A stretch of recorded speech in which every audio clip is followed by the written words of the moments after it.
dedication that is long overdue. Why wasn't he first? Somebody has to be last. Somebody has to be in the middle. Tommy and I, Ed and Joe, we're not from Quincy, so we do not know any of the 48 young men who paid the ultimate sacrifice. So it's not that he's a friend of ours, or it's politics, or something like that. It doesn't go that way. Your name goes into a hat, and all 48 were there, and now it's an empty hat. That means all 48 have been covered. And that was our mission back in 1991. It's taken us 15 years to do this, and these are the last 3. And again, someone has to be first, someone has to be last. So with that, we have a couple of guest speakers. I am going to ask my good friend, he's a Korean veteran, a Korean era veteran. He's a Vietnam combat veteran. He's a Marine's best friend.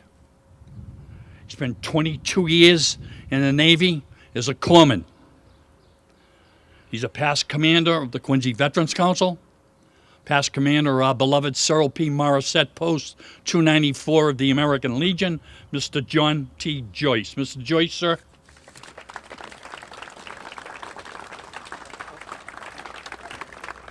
Thank you, Larry. Good morning, all. Good morning, all. It's an honor for me to be here, part of this dedication for a fellow chief of mine, Chief Radioman George Levesque. George was born December 15, 1938, to the late George and Catherine Levesque. He has a brother, James, of Quincy, a sister, Jean, of Downey, California, and a sister, Virginia, of Quincy. Virginia and her husband, Kenneth, reside in the old homestead here on Willard Street. Chief Levesque attended the Quincy school system, graduated in 1955 from Quincy High. Shortly after he graduated, he decided he wanted to travel, so he joined the Navy. He would later marry the late Florence Smith. He has 2 stepchildren, Linda Jennings of Huntsville, Arkansas, and David McKay of Gilbert, Arizona. The chief spent most of his duties coming from Norfolk, Virginia, and Newport, Rhode Island, prior to his deployment in Vietnam, 3 years in Bermuda. According to his sister Jean, he requested a tour in Vietnam following the capture of the USS Pueblo, which he was granted. He was assigned as a chief radioman to the 36th Republic of Vietnam Coastal Group in Bien Hoa. On 13 March, while driving his Jeep, he collided with a truck, where his life was cut short and he was killed. Chief Levesque had 12 years in the Navy, earned the Good Conduct Medal with 2 Bronze Stars, National Defense Medal, Expeditionary Medal, the Vietnam Service Medal, and 1 star, and the Vietnam Combat Action Medal. His name is engraved on the wall, 229W, line 030. Funeral services were held at St. Mary's in West Quincy and burial in Mount Wollaston. Inscribed on his headstone are the words, "My country, right or wrong." From one chief to another, I salute you, Chief Levesque. Rest in peace.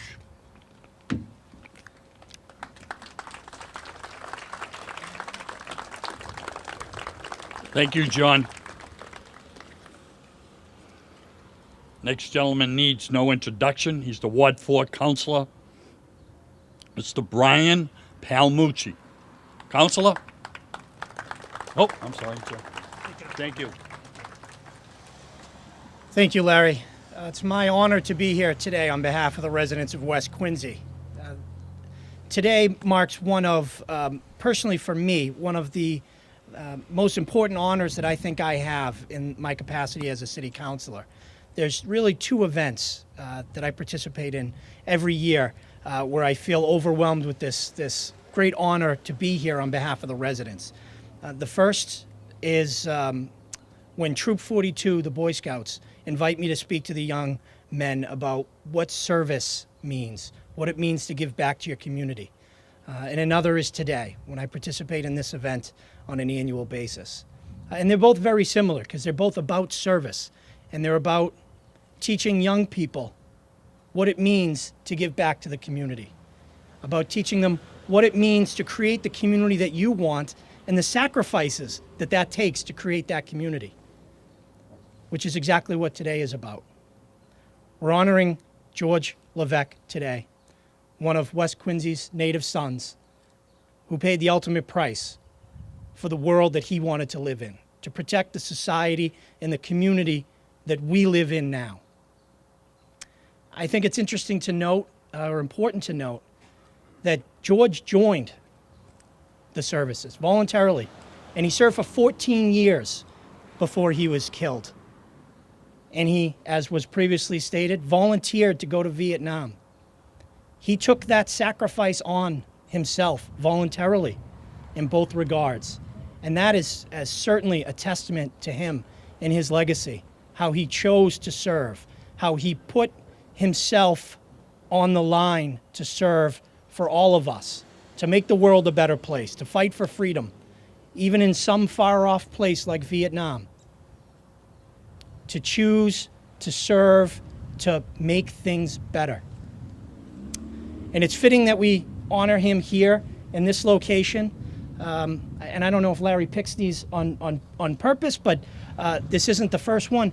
There's a, it's fitting because there is a bus stop for Quincy school children right near here.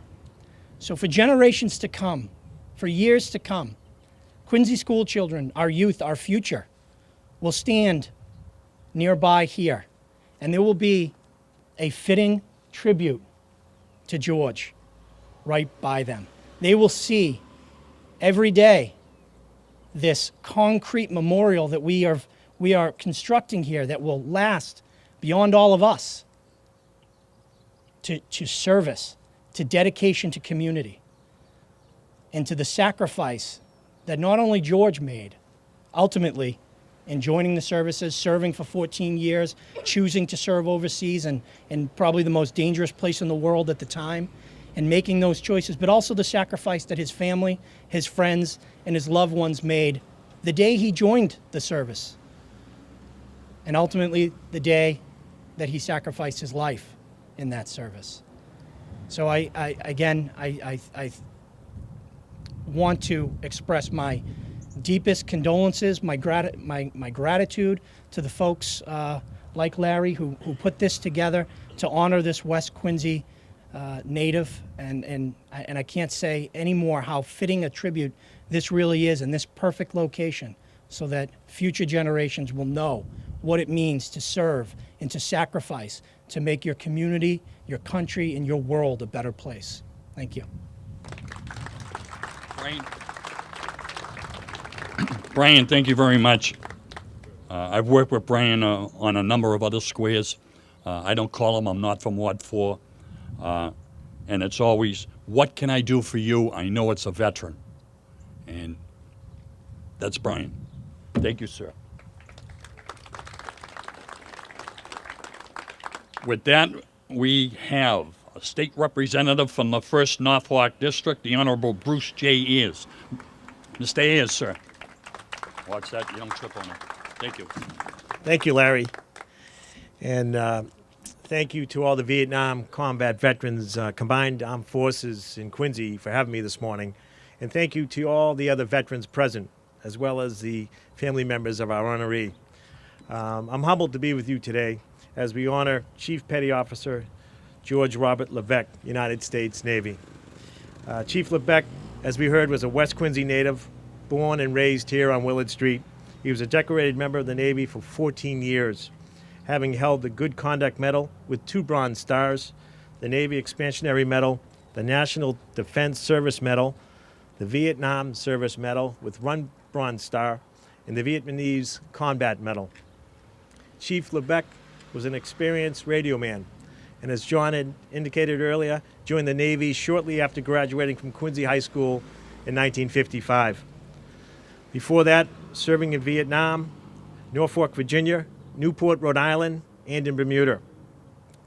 Chief Levesque was killed in Vietnam at the age of 30, 6 miles south of Long Binh, South Vietnam, on Thursday, March 13th, 1969, while he was riding in a Jeep that collided with a truck. He's buried here in Quincy at the Mount Wollaston Cemetery. Chief Levesque, as we heard, left behind his wife Florence, who passed away in January 2013. He also left 2 stepchildren, Linda and David, as well as a brother, 2 sisters, and parents. As we honor George's service today and memorialize his ultimate sacrifice in defense of our country, we do so with the knowledge that his sacrifice was a shared one. The grieving of his family and his friends who lost him to Vietnam is a pain that never fully fades. It's a pain that countless men and women across the country feel during wartime. As a legislator, it's our job that these men and women who make this sacrifice so that we may have the freedom are never forgotten, and to ensure that those who come back are granted every benefit they deserve. From the moment a veteran takes the oath, they pledge to be part of something greater than any one person.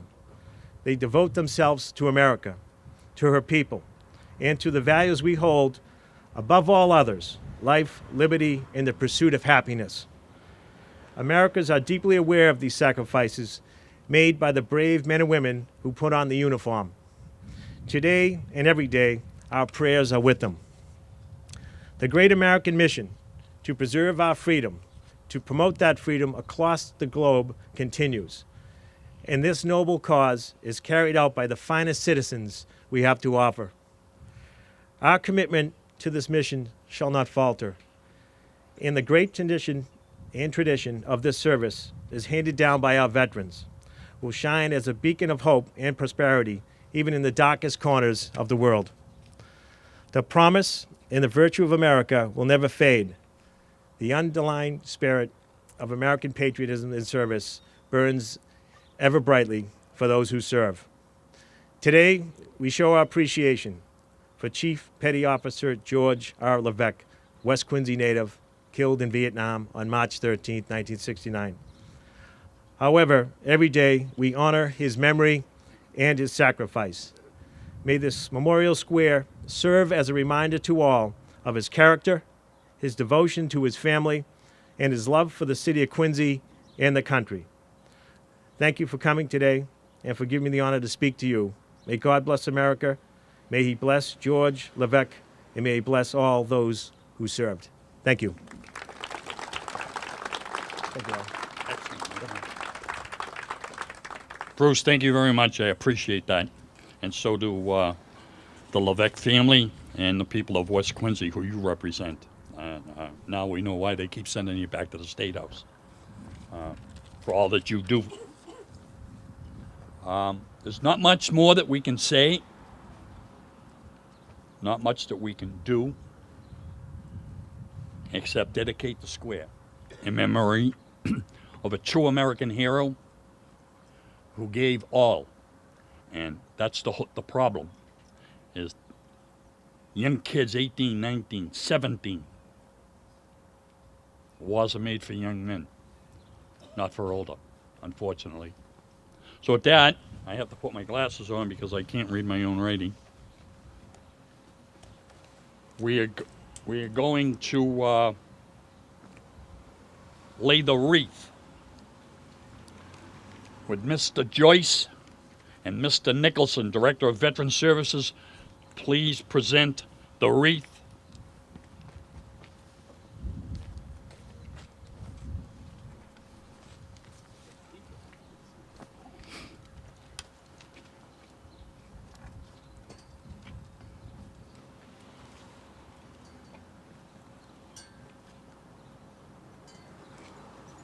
Mr. Murad. Mr. Murad is a longtime member of the Sil P. Morissette Post and one of my best friends. He's going to sing. What are you going to sing, sir? America the Beautiful. America the Beautiful. Thank you.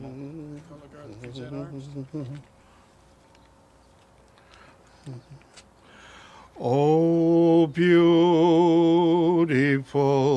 for spacious skies, for amber waves of grain, for purple mountains mountain majesties. Above the fruited grain, America, America, God shed his grace on thee and crown thy goods with brotherhood from sea to shining sea.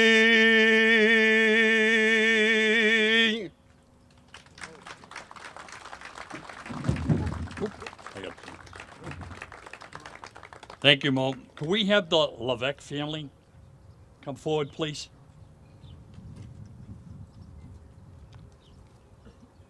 We're going to unveil the square. It's going to say CPO George R. Levesque. When on,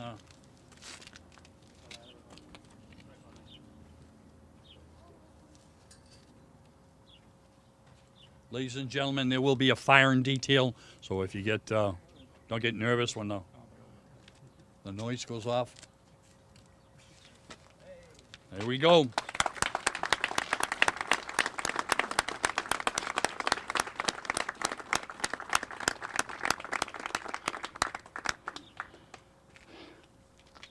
Mr. Richard Keene, Commander of the Quincy Veterans Council, and past Commander of Sir P. Morissette Post, Tom Eames, would you please present some flags?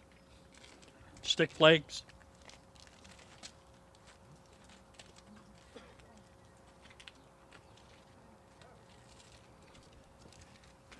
Fire and detail at the ready. Fire at will.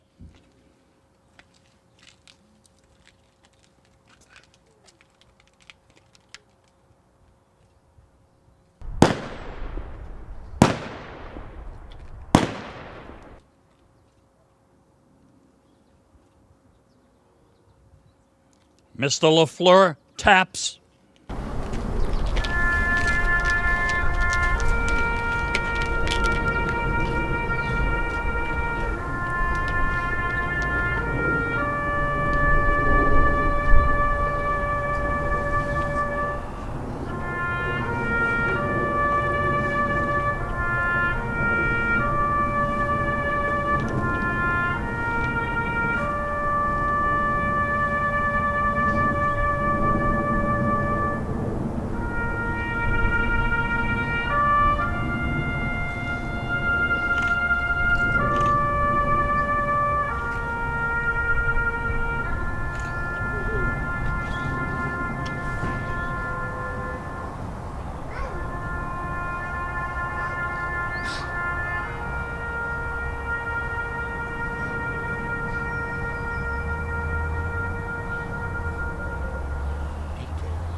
Order.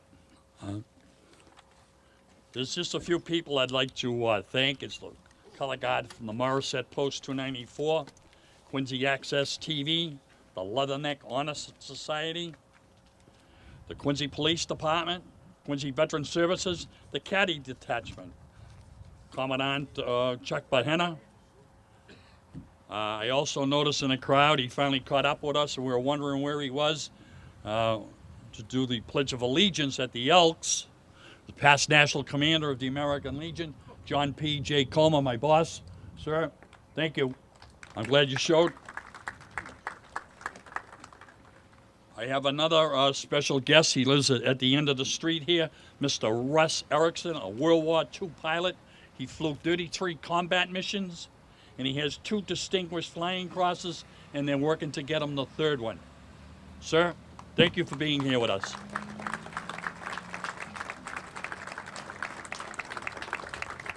If the Levesque family will come forward so that the Quincy Sun and Access TV and anyone in the family want to get pictures we'd like to do this.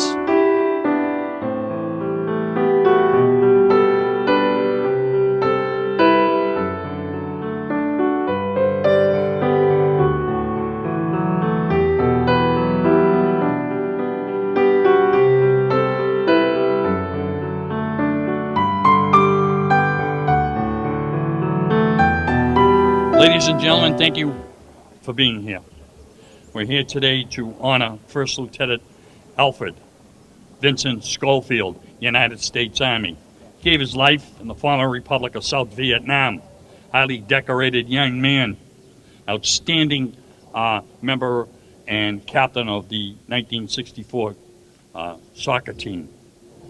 This square has been long overdue, and as I said at the last place, someone has to be first, someone has to be last. So with that, I am going to have Master Sergeant, Special Forces, former Lieutenant in the Quincy Police Department, Mr. Robert Pershard, United States Army, present Mr. Schofield. Bobby? Thank you, Larry. You know, as I look over the crowd, it's quite a tribute. Class of 1964 is here. Family, this is wonderful.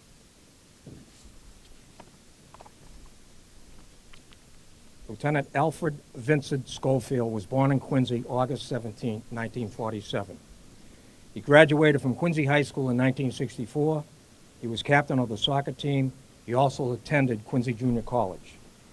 He enlisted in the Army on September 20th, 1966, and on completion of the Officers Candidate School, he was assigned to Company C, 4th Battalion, 23rd Infantry Regiment, 25th Infantry Division.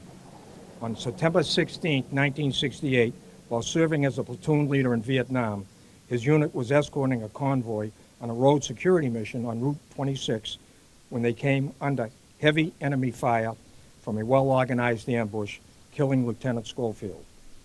Also killed that day, and will always be remembered, were Specialist Force Class Anthony Signer, Sergeant Dale Morrow, Sergeant Donald Gleim, and PFC James Miller.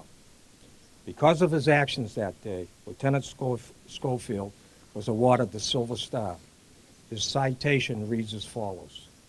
First Lieutenant Schofield distinguished himself by heroic actions on September 16, 1968, while serving as a platoon leader with Company C, 4th Battalion, 23rd Infantry in the Republic of Vietnam. His unit was escorting a convoy on a road security mission when they came under heavy enemy fire. The lead vehicle was disabled, and Lieutenant Schofield's armored personnel carrier was trapped in the killing zone. The initial burst of enemy fire killed or wounded several members of his platoon. Hearing a plea from one of his wounded men, Lieutenant Schofield, with complete disregard for his own personal safety, braved the devastating enemy fire as he treated the ailing man. While carrying his comrade to the rear, Lieutenant Schofield was fatally wounded by enemy rocket fire. His valorous actions were responsible for saving several lives and the successful completion of the mission. Lieutenant Schofield's personal bravery, aggressiveness, and devotion to duty are in keeping with the highest traditions of the military service and reflect great credit upon himself, his unit, and the 25th Infantry Division in the United States Army. Larry. Bobby, thank you, sir. Okay. I appreciate that. I told you it wouldn't be hard. Sometimes I lie.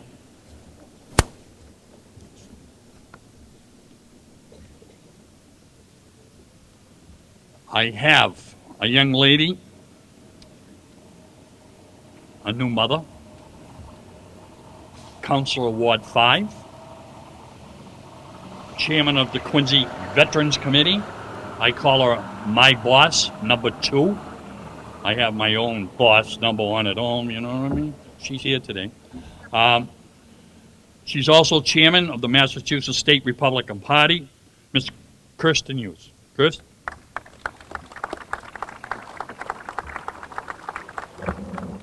Thank you, Larry. What a beautiful day to honor, obviously, some really highly regarded and well-deserved veterans of Quincy, Sons of Quincy. What an amazing story. Any remarks I could make wouldn't add to the wonderful outpouring of support that we see here today. But I will say this, as a new mother, again, of two boys, it's just, it's amazing to me that mothers and fathers send their sons off to do our bidding, to make sure that this country is safe and that we're all safe. And I just have the greatest respect for those who are still with us today and those who've passed and made the ultimate sacrifice. So thank you for being here and remembering Alfred Schofield, and of course all the others that we remember today and will remember later this afternoon. So thank you for being here. Thank you. Kristen, thank you. I appreciate, not only do I appreciate the work you do, but all the veterans in the city appreciate the work that you do. We look forward, we're working with you the next couple of months. This is not the end. We have a lot more to do, and some people will be on it. With that, I would like to introduce to you my good friend, my state representative from the 2nd Norfolk District, State Representative Tacky Chan. Mr. Chan, sir.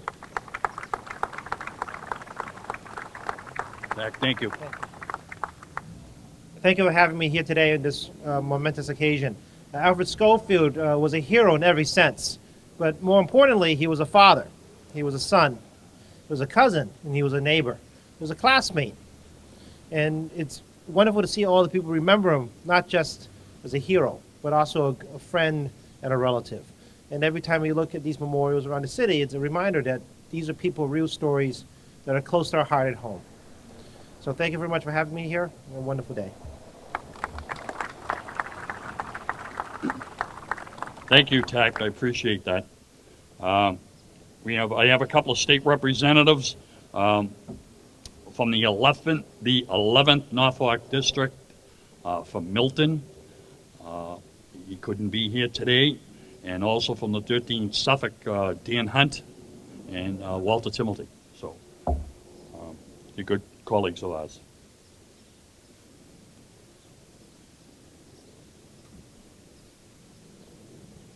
I want to thank from the Quincy Parks Department, Stephen Sambruno. Steve, where are you? Thank you. I have Chris and the guys will be thanked over at the marina. With that, we're gonna do the wreath. Mr. Keene, the commander, 90th commander. I made a mistake earlier. 90th commander. I admit him. You know, Mr. Richard Keene and Sergeant Major Robert Pershad to do the wreath.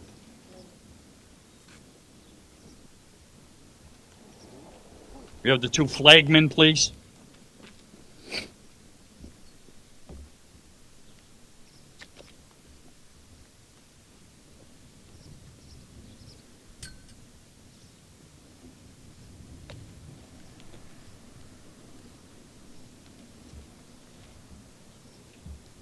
You have your flag, Richard? Okay.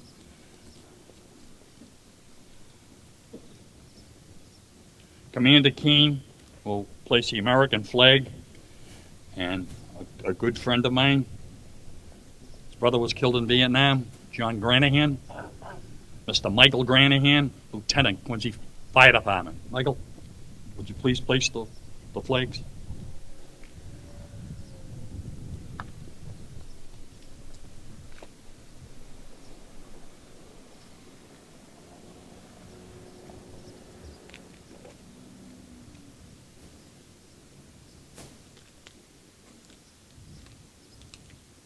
Reverend Swanson, a prayer, please.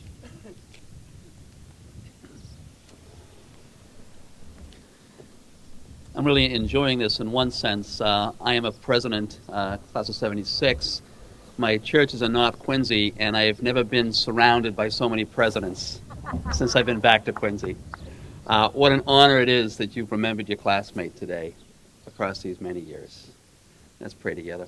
Heavenly Father, thank you for the gift of youth. And thank you, Lord, for the legions of Americans who are forever young. Among them, Lieutenant Alfred Schofield. Thank you, Lord God, for this day. We'd ask your blessing on all those who are in harm's way this day, who stand on the parapets of freedom. In precious name we pray. Amen. Thank you, Reverend Jack. Mr. Mo Marat is going to sing "God Bless America," and he would like the everyone to join in with him, all but myself. He pays me not to sing. After you, Mo. Okay, buddy. God bless America, land that I love. Stand beside her and guide her through the night with the light from above. From the mountains to the prairies, to the oceans, white with foam. God bless America, my home, sweet home. God bless America, my home, sweet home.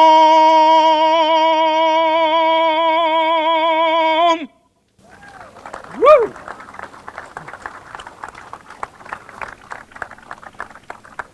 Fire and detail, at will.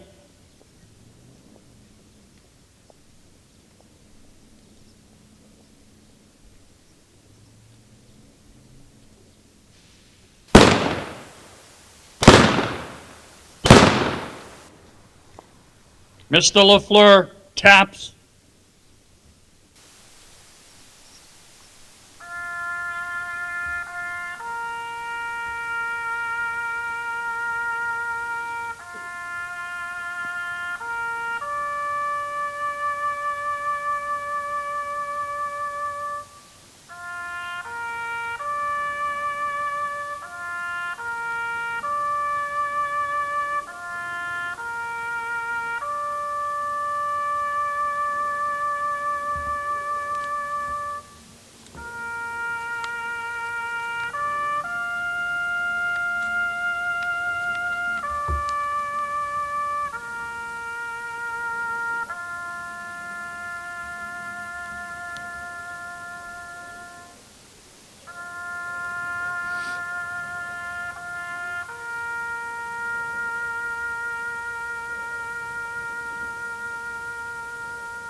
At ease. I'd just like to, again, thank you all for being here. In your prayers tonight, if you could remember Lieutenant Alfred Vincent Schofield, Specialist 4th Class Anthony Robert Signet, Sergeant Dale Arthur Morrow, Sergeant Donald Eugene Klein, and Private 1st Class James Ray Miller. They were also killed with Lieutenant Schofield that day. Before we unveil Lieutenant Schofield's square and the sign, I have a gentleman and 4 young gentlemen. They call themselves presidents. Do people remember the presidents? There's no blue and white here? I thought the mayor might have tried to bribe you. He's a North Quincy guy, you know. We have a Mr. Mark Spinlove. He is the coach of Quincy High School soccer. And with him are 4 co-captains, Aiden Smith, Tristan McCormick, Connor Porter, and Robert Smith. They are going to dedicate the season in honor of Lieutenant Alfred Schofield.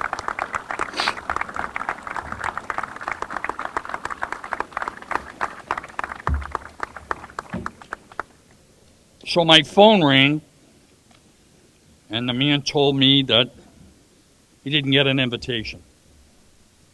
Very powerful man. And I said, Ronnie, it's impossible for me not to send you an invitation. I've been sending you invitations for 35 years. I didn't get one, Larry. I can't make the square. I am going to be at the Children's Hospital. I'm accepting an award for the cancer stuff that he does at the Children's Hospital for the kids. But he said, Al Schofield was my best friend. I have to do something for him.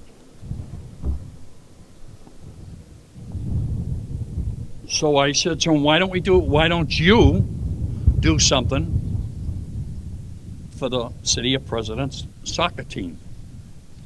He thought it was a great idea. He's a classmate of yours. His name is Ronald Mariano. He represents the 3rd Norfolk District, and he's also the majority leader of the House of Representatives. So, Mr. Mayor, could I see you for a minute, please? Even though you're from North Quincy, I don't want you to touch the check. See, it's even blue and white.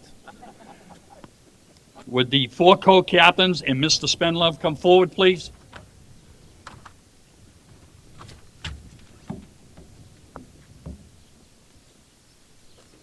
I have a check, sir, for you for $500 from State Representative Ron Mariano in support of what you've done for Alfred Schofield, which is a personal friend of his, and I would like to present you on this on his behalf, and that's Ronnie's address, and you can send him a thank you card. Mayor, this is what the community's all about.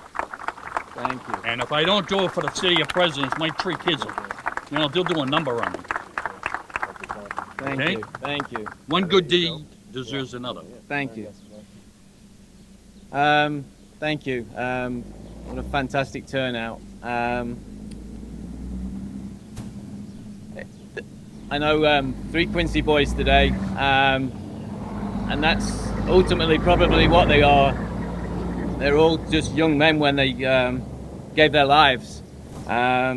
Obviously, this one with Lieutenant Schofield was a natural fit when I saw that he was the captain of the '64 soccer team.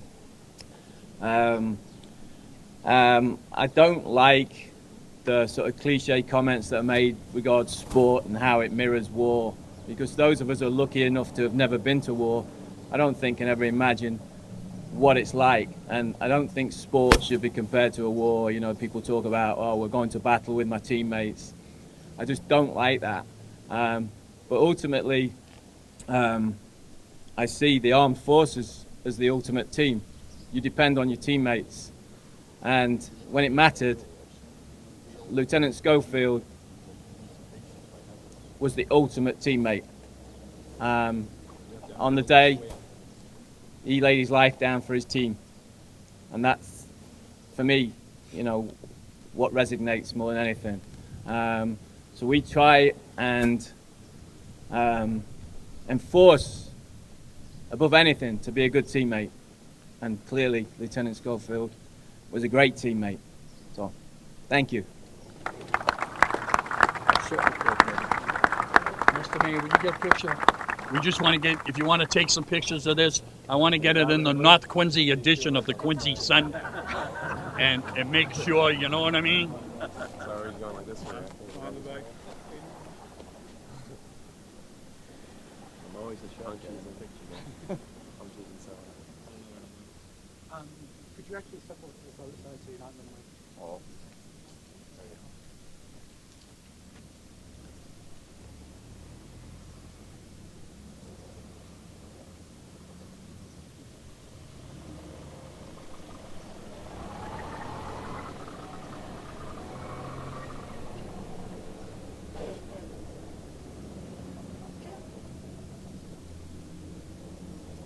Thank you. Thank you, Mr. Mayor. Thank you. Gentlemen, good luck. Larry never says where he went to high school, but we know it was the best 6 years of his life. Just to let you know, I flunked childhood. Can we have the Schofield family come up and we will unveil the square? And with that, Mr. Robert Moeller III will have a few words to say. Can we have the Schofield family? Mr. Nicholson, could you help unveil this?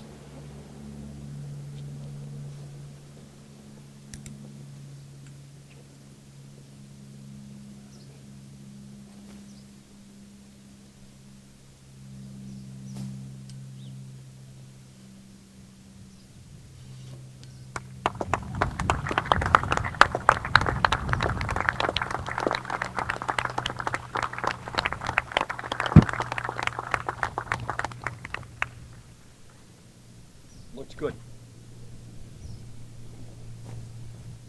Mr. Moeller, sir, I'll get my stuff out of your way. You're welcome.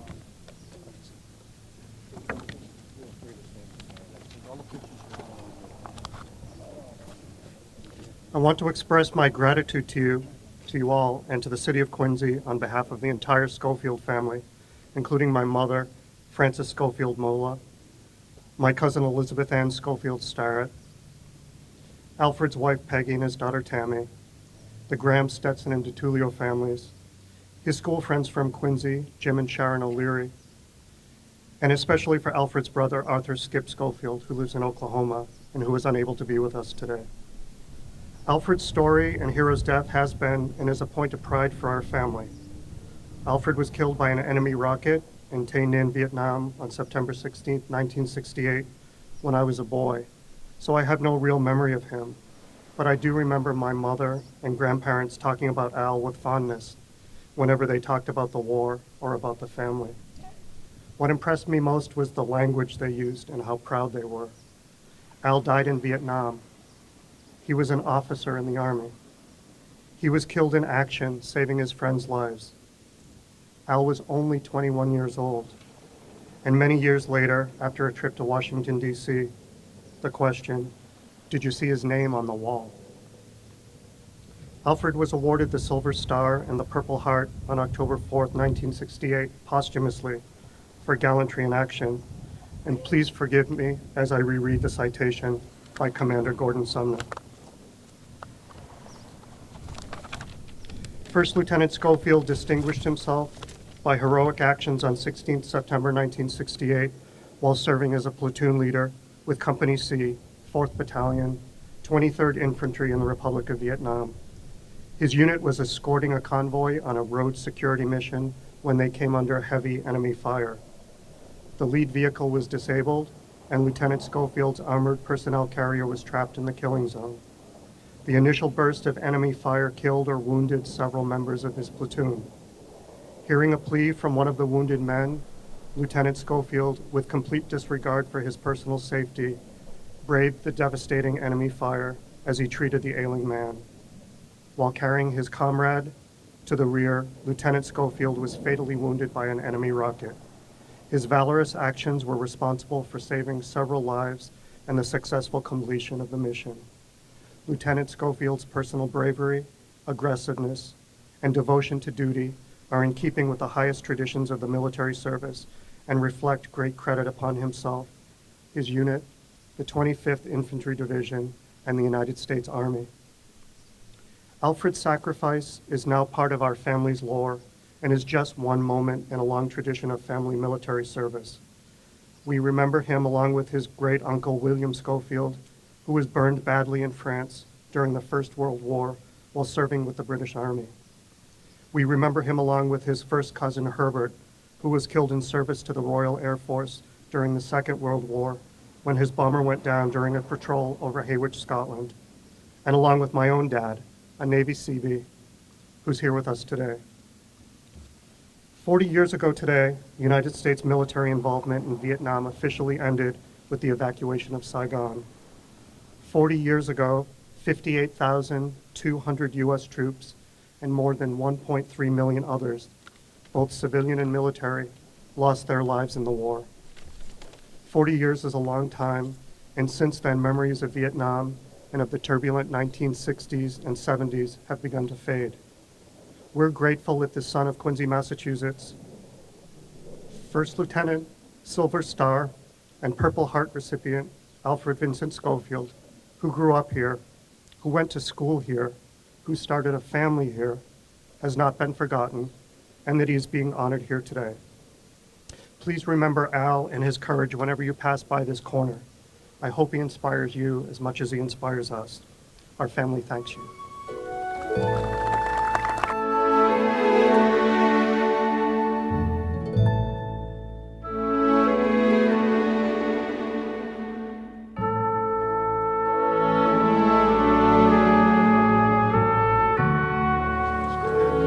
Another good crowd. I would like to thank each and every one of you for being here today. For this square, we are honoring Private First Class John Peter Coughlin, United States Marine Corps, Quincy High School graduate, 1968. And with that, I am going to turn it over to a former city employee, a grave registration officer, commander of the Disabled American Veterans Kavanaugh Chapter 79, and a very good, true friend, Mr. Robert LaFleur. Bobby? Thank you, Larry. First of all, I just want to say thank you to the combat Vietnam veterans for doing this square on John's behalf. They've worked their butts off, and like Larry said earlier, somebody's got to be first, and some people got to in the middle, some people are last, but it got done, and that's the main thing. Second, I'd like to thank the Veteran Service Office for all their work in finding out stuff about John, and especially to Linda Purchard. Linda, thank you very much. I went to school with John. I was in junior high school with John. I didn't get up to the high school with him because I went to the old Boat Tech, and John was over at the regular high school. And John left his senior year of high school, I think around November or somewhere around there, to go into the Marine Corps. And one thing that I remember about John at junior high school, he was probably about 6'2" already at junior high school. He loved playing basketball, and John was a great kid, a real good kid, never caused any problems. I never saw him in detention. Not that I ever went there, but I never saw him when I walked by the door, you know? He wasn't there, but he was a good kid. A typical Irish kid with the reddish color hair and the freckles on his face, and always a smile when smiling.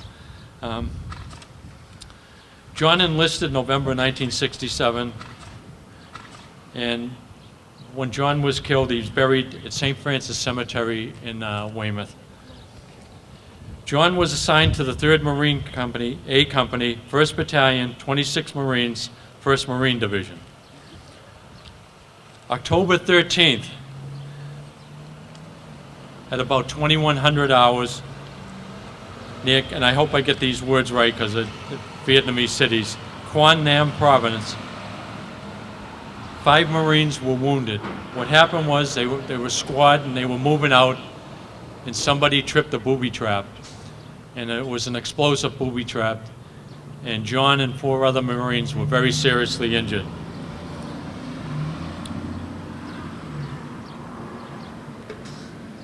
All 5 Marines were medevaced, and the booby trap was what they call an explosive device. John died the next day, October 14th, at the hospital, the station hospital in Da Nang. And I'm getting a little emotional here because I just keep seeing John as he was as a kid. At that time that John had died, I was in the Navy, and my mother sent me a letter. And in the letter, she asked me if I had known John, and I wrote back to her telling that I did know John, and he was probably the kid that you would take home to meet your sister. He was just that kind of a person. At Point Junior High School, they have 4 trees out there, and they put those trees out there in November or December of 68 in memory of 4 Marines from Quincy Point. And the 4 Marines from Quincy Point were James Kavicki, Al Schofield, who we did another square for this morning, David Pitts, and John Coughlin. Linda Pritchard worked her butt off to try to find out things about John, and we tried to find his family, and we had the hardest time trying to locate the family till 2 days ago. And John's sister showed up, and she's here today, and I'm very glad that she is. And I'm sorry for your loss, and I'm still feeling the loss.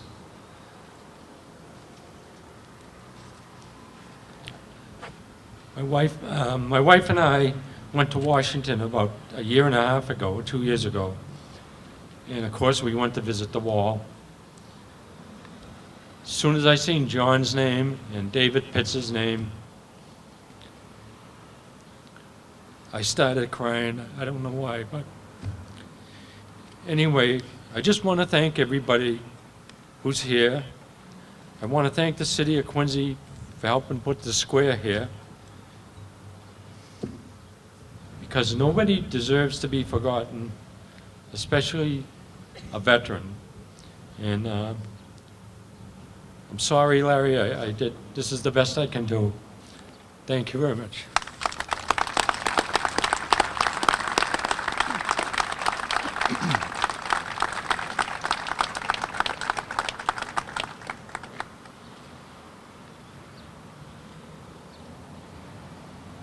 You can see 47 years later how it still affects people. An ungrateful nation turned their back on their warriors, and they don't forget. With that, I would like to introduce to you my good friend from Ward 2, Mr. Brad Kroll. Brad.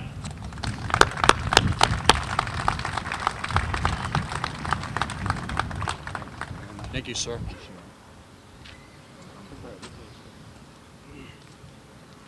Good afternoon, everybody, and welcome to Ward 2. Extended greetings to the Coughlin family. We're very happy that you're joining us here today.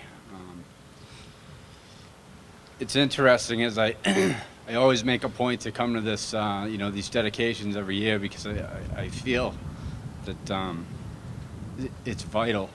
It's a vital thing that we do as not only elected officials, but as a community, and I want to thank Bobby for his heartfelt message, and that's what I hear every time that I come here, is that that language of the heart. Obviously I didn't know John. I'm a little younger than him, but both my father and my uncle went to Point Junior in Quincy High with him, and similar to what Bobby said, he was he was really into basketball. And I always process as I'm coming down to these types of venues, like, what do you say? How about a guy who paid the ultimate sacrifice? I'm getting emotional. I guess, it starts with, thank you. Thank you to John Coughlin and everybody else who comes out here this afternoon to remember.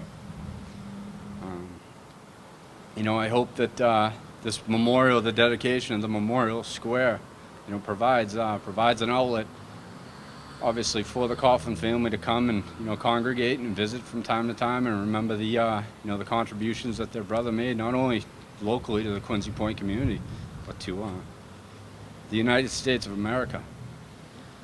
I would assume that when John embarked on his mission, as a Marine, the thought may have been there that he might never return, but it's absolutely remarkable to me that somebody, when they make that commitment, that they're willing to go to any length to fight for, the freedom and the democracy and the principles that make this country so strong. There I kind of draw a blank, because, that's just such a true testament to the country. And, kind of a personal story, I was sharing with my wife the other day. We're expecting our first in August. And something that I want to pass on to my son is that this stuff's so important. And I guess I'm getting kind of choked up, so I appreciate being a part of the program here. Sincere debt of gratitude to the Coughlin family, and thank you very much, veterans. Thank you, Counselor. Unfortunately, Senator Keenan is at the State House. They're working on a budget. He was with us earlier. He can't be here today. John is a huge supporter of ours. Every time I call him, he's right there. Anything I want, he delivers. And also the Majority Leader, State Representative Ron Mariano, is not here. He's still at the hospital. He hopes to join up with us at 2 o'clock at the Marina.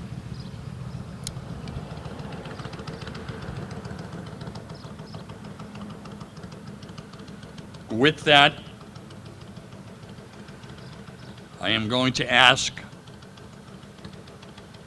Father John Cragen, Lieutenant Colonel of the United States Marine Corps, a Vietnam combat veteran, my true friend,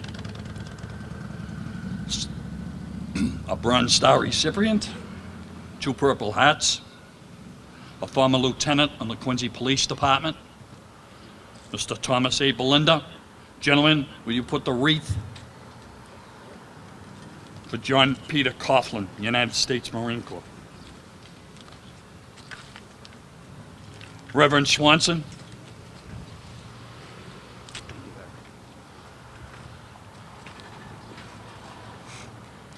This past Sunday, we commemorated again Medal of Honor winner of World War II, William R. Caddy, and what struck me for the first time in a way I never thought of earlier, that Caddy could not have joined us back at the post for a beer if he had been alive because he would have been too young.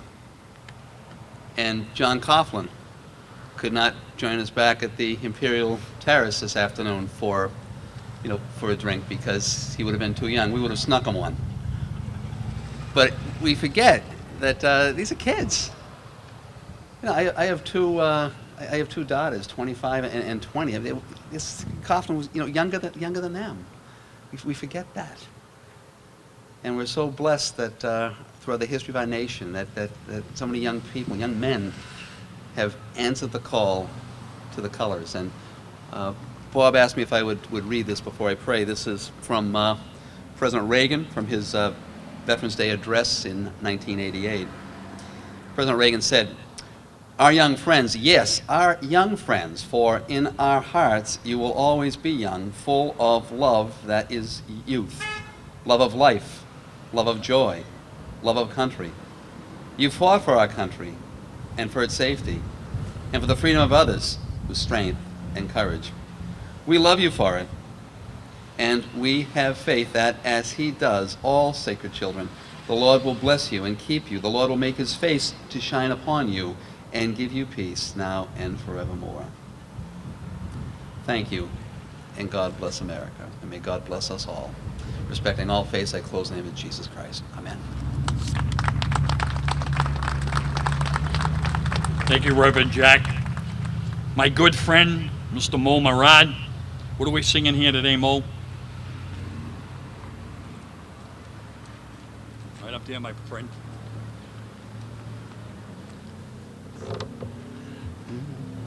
My country, 'tis of thee, sweet land of liberty, of thee I sing. Land where my fathers died, land of the pilgrim's pride, from every mountainside, let freedom ring. Our our fathers' God, to the sweet land of liberty. To thee we sing. Long may our land be bright with freedom's holy might. Protect us from the night. Great God, our King.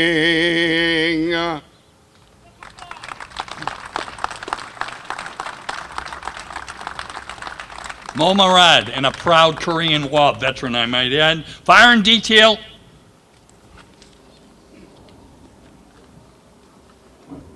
Fire at will.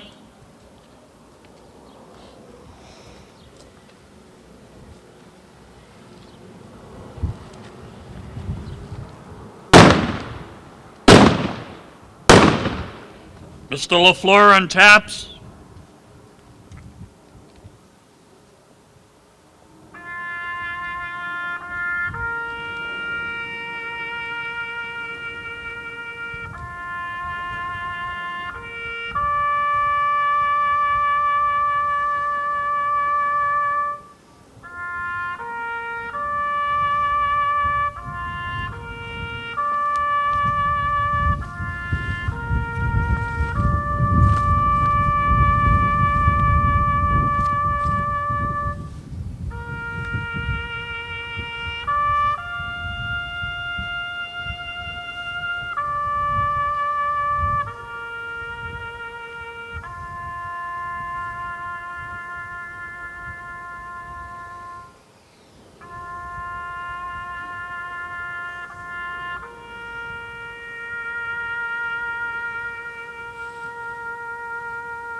Mary, it took us a long time to find you, honey.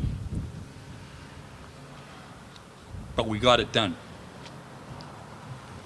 Mary, Coughlin, Herman, the Coughlin family, will you please unveil?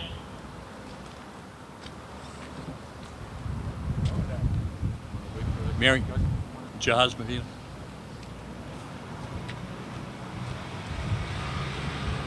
Watch your step there.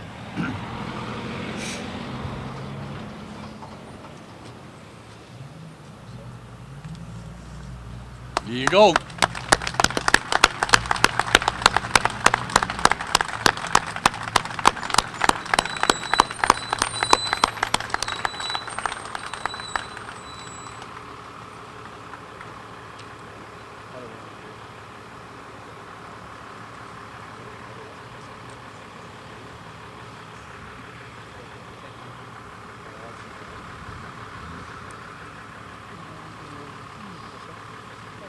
What a fantastic job the Leatherneck Honor Society has done on our fire and detail. Gentlemen, thank you. Without a doubt, I always said it was Quincy's best. The police department, look what they've done, how we got around from one position to another.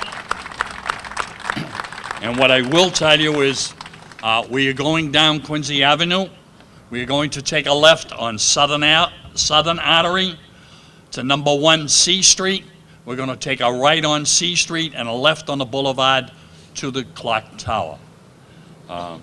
With that, I would like to just mention that my commander of the Sons of the American Legion, Paul Moody, couldn't be here with us today. His wife Karen went in for an operation.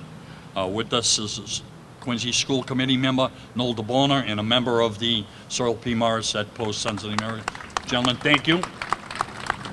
If I've missed anybody, we've done the caddy detachment to my left. The Quincy Sun is always Quincy Access TV.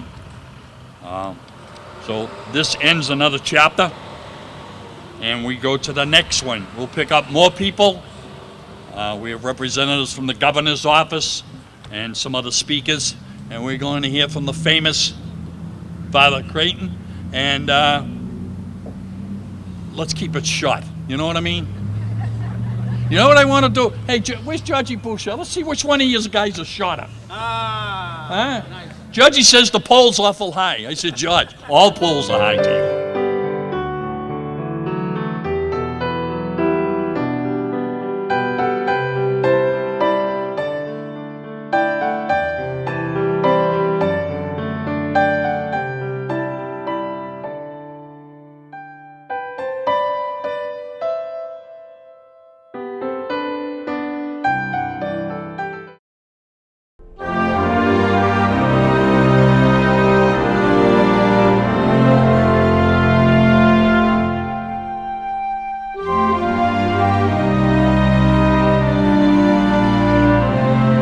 Welcome you all here today. We've been coming here for many, many years. We've done one square, we've done 2 squares, and then because of our age and we're getting a little older, we're starting to do 3 squares. And we're here today to honor CPO George R. Levesque, United States Navy, First Lieutenant Alfred V. Schofield, Silver Star recipient, United States Army. Private First Class John P. Coughlin, United States Marine Corps. We're here today to honor all 48 young men from Quincy who paid the ultimate sacrifice. Very young age. Some are a little older, some are a little younger. Most were on the younger side. So I am going to pass this off and move with Reverend John Carl Swanson. Invocation, sir. Thank you, Larry. We're blessed as part of the wider Union Church family to have a young lady named Jennifer Brace, who's a granddaughter of Ernest Brace, who was held as a prisoner of war for 7 years, 10 months, and 7 days. Ernest Brace was actually a civilian when he was held as a prisoner by North Vietnamese, and he wrote this: I am just a prisoner in a cage. I have no name. I have no age. The gods don't even know what I've done. All they know is I'm a captured one. My feet are in stocks, my neck tied to a pole. What food I get is shoved through a hole.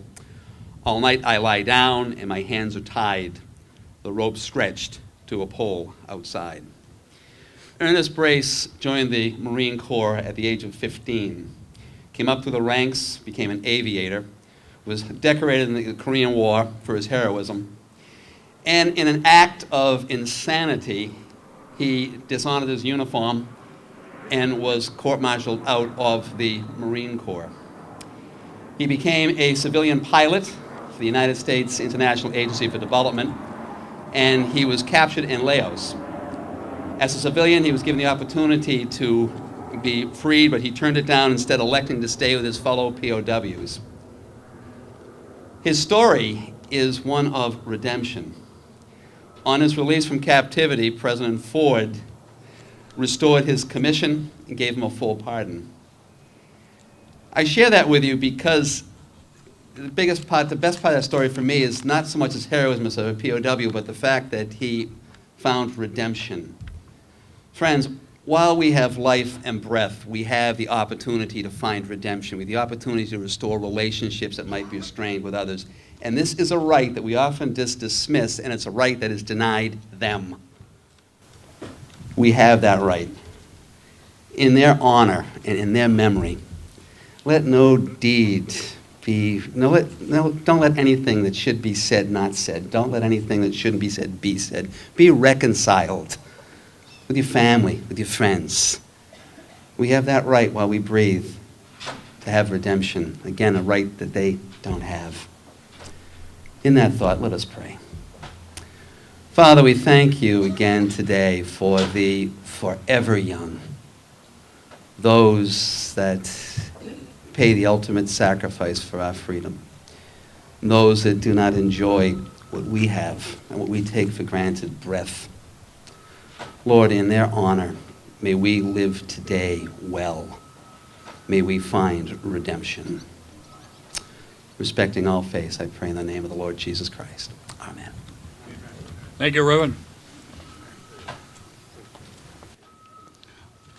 Officer Don Sauter couldn't be here today. He had a prior commitment, so to sing the Star Spangled Banner is my good friend Nasib Mo Murad. Mr. Murad, sir. Thank you, sir. Please join. Oh, say, can you see by the dawn's early light what so proudly we hail at the twilight's last gleaming, whose broad stripes and bright stars through the perilous fight o'er the ramparts we watch were so gallantly streaming, and the rocket's red glare, the bombs bursting in the air, gave proof through the night that our flag was still there. Oh, say, does that star-spangled banner yet wave o'er the land and of the free, and the home of the brave.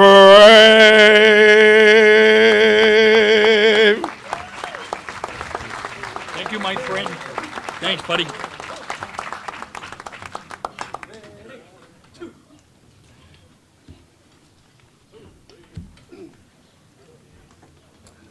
The Chief Executive Officer of our beloved city of Quincy, our mayor, the Honorable Thomas P. Coate. Mr. Mayor. Thank you, sir. Thank you, Larry. To our guest speaker today, Lieutenant Colonel Father Cregan, Reverend Swanson, Commander Keene, Mr. Secretary, my colleagues in government, veterans, and friends of veterans. It's certainly an honor for me to be here with you today to pay honor to the memory of the 48 names inscribed on this wall. And this morning, like we've done each year, under the direction of Larry and Tom Belinda and Ed Murphy and Joe Brooker and so many others, we dutifully named squares completing the roster of the 48 on this wall. It's the right thing to do, and as a city, I'm part of a great tradition in doing the right thing for the veteran, because each and every generation, the veteran of the city, going back to the Revolutionary War, has responded to the call of this great nation. Those veterans that are out there today, and I know there's veterans from World War II, Korea, but today we especially mark our Vietnam vets. Could all our Vietnam vets just raise your hand out there? Welcome home. Job well done. I know each of us pray in our own way, and frequently when I do my prayers at night or in the morning, I thank the good Lord for the gift of life, for the gift of family, and the gift of faith. So as we leave here today, be mindful of that gift of life, and be mindful of the 48 that gave their life for us. Be mindful of the sacrifice their families made so our families could live in freedom. And be mindful of that faith in God, that faith in this nation, and faith in one another. May God bless the veteran, and may God bless the United States of America. Thank you, Mr. Mayor. Well appreciated, sir. Bring the greetings from the Commonwealth of Massachusetts, from the State House, is our State Senator, John F. Keenan. John?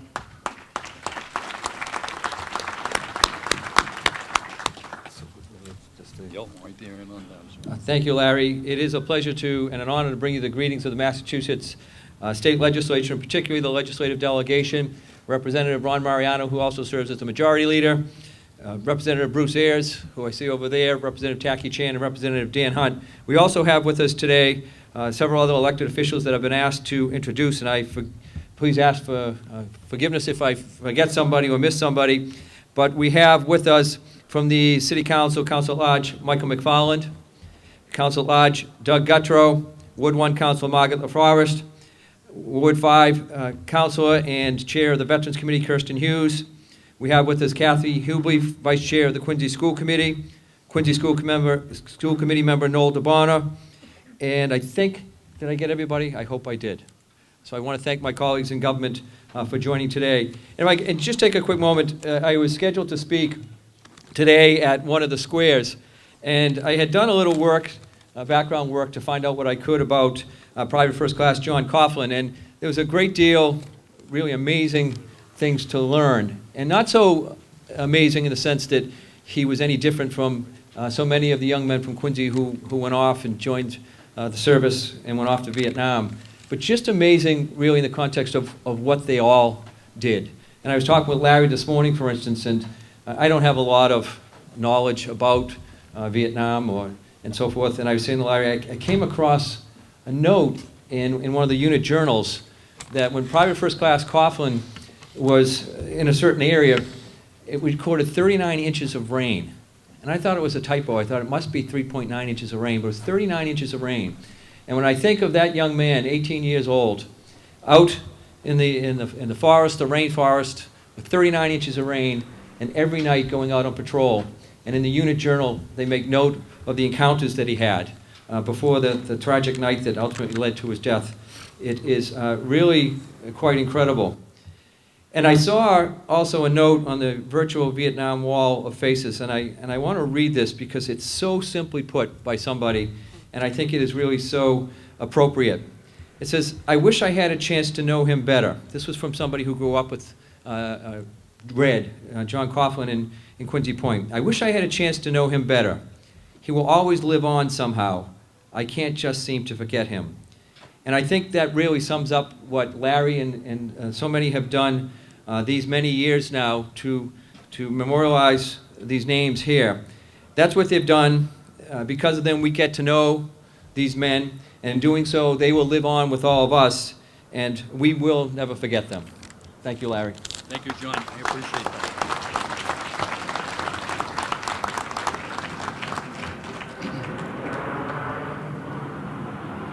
We didn't honor any of them this year. This is how you make enemies and you lose friends.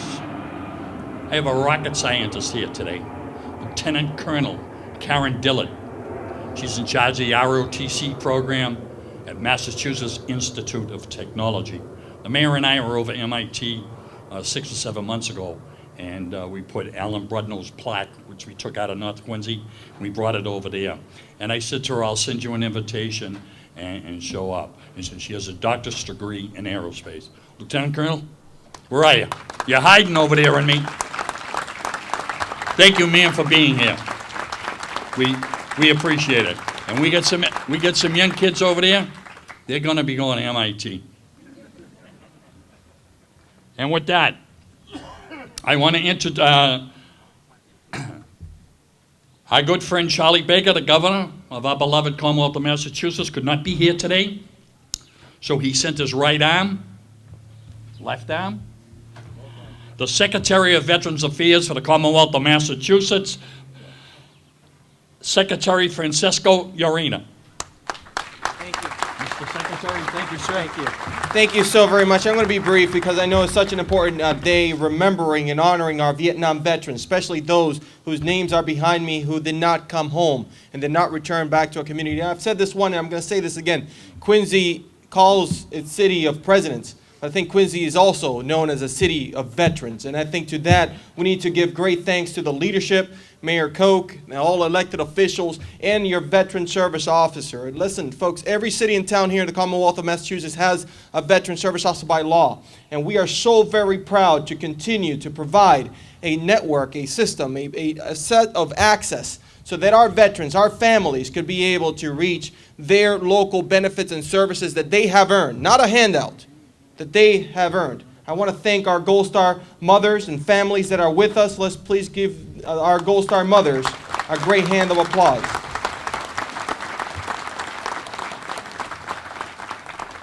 To the Vietnam veterans, we cannot say this enough. Thank you so much for your service. Thank you for your service to our country. Thank you for coming back and honoring our veterans and allowing generations of veterans such as me to receive a welcome that you all did not receive. And to that, we say thank you so very much for your service to our country, your service to our communities, and your continued involvement here in Quincy and beyond. Thank you so very much. God bless.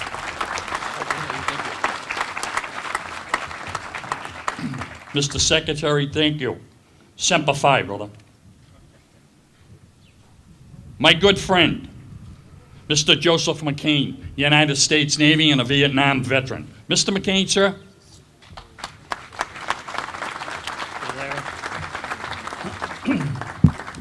Get this microphone right. This is something like my 5th or 6th time at this podium. And it's something, of course, I look forward to every year, but I feel my purpose is to try to make some different connection for you and these 48 fallen of Quincy that are on this wall, something illuminating. These men who did not return from Vietnam or died because of the terrible effects of the service. It's not only a privilege, I feel it's a responsibility. Each year I come up here, there's something new that strikes me about this area and these men in this monument. And sometimes that occurs after I'm here. Since we're at a salient point in our remembrances, we have now dedicated a square in Quincy to all of these men that's possible.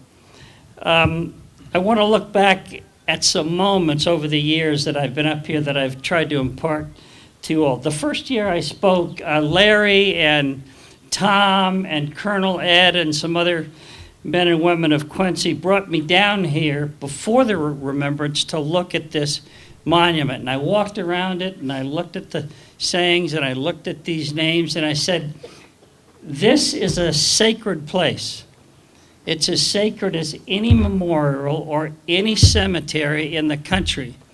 For it is here where these fallen of Quincy commune. It's where their spirits are. And it's a place where you can come to remember them and perhaps commune as well. I have, actually. Another year, I recalled one of the great images in American military lore, and that's the long gray line, the series of classes since its founding in 1802 of West Point graduates who have served. And another image occurred to me, and that's of a great cord, one of red and white and blue strands curled together. And it's small when the guns are silent, and it thickens when the drums roll. And at that time, of course, it's when men and now women report to muster. I imagine this great cord to stretch back even beyond the Revolution to the times when our ancestors first thought of themselves as Americans rather than just colonial Englishmen. Perhaps this was in the militias that served separately from the British in the French and Indian War. And that cord has always held men from Quincy who stand up when the drums roll. And in fact, before Quincy, when this was Brainerd, before Quincy was split off in 1792.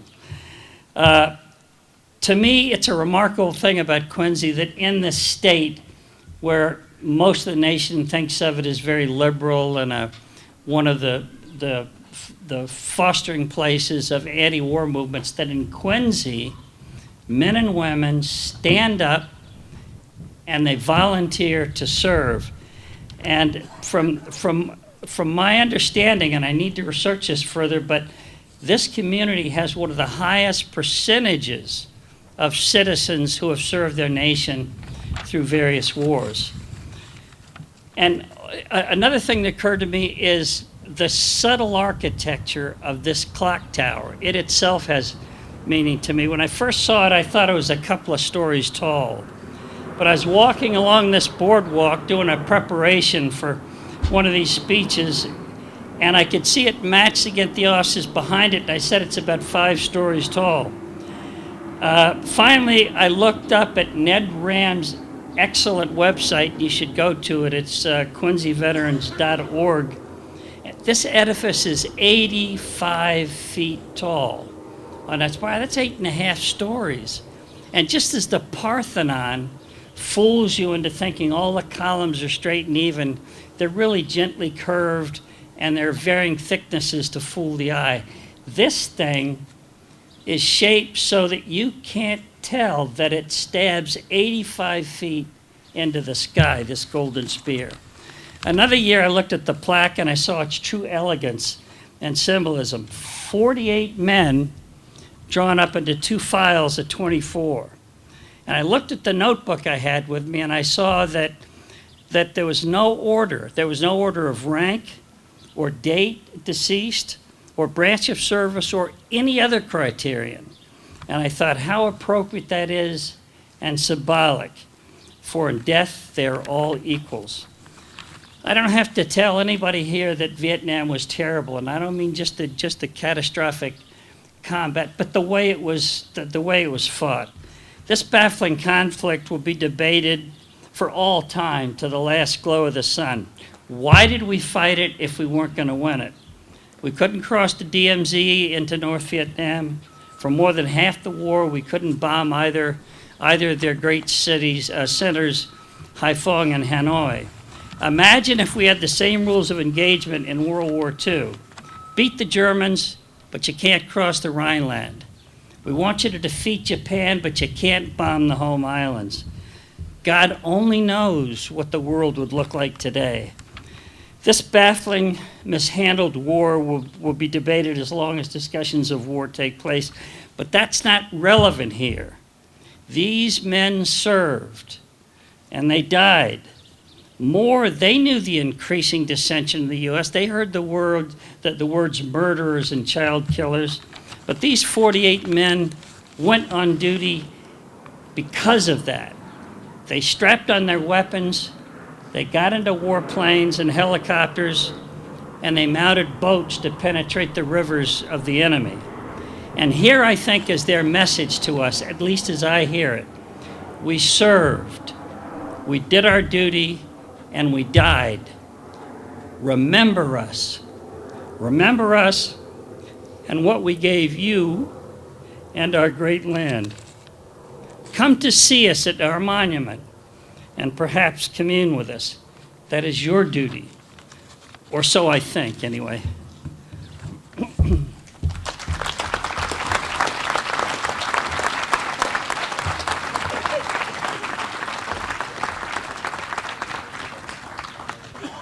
Thank you, Joseph. There is no rank among us.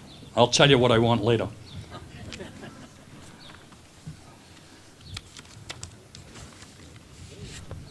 Oh, former Mayor Billy Phelan. Mr. Mayor, thank you for being here, sir.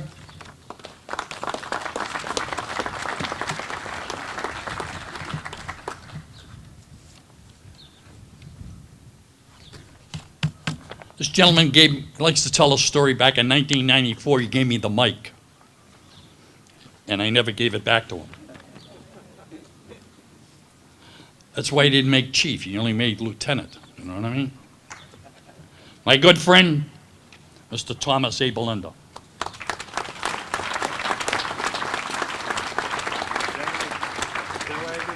Yep. You stupid enough to give it to me. True. Everything he said is true.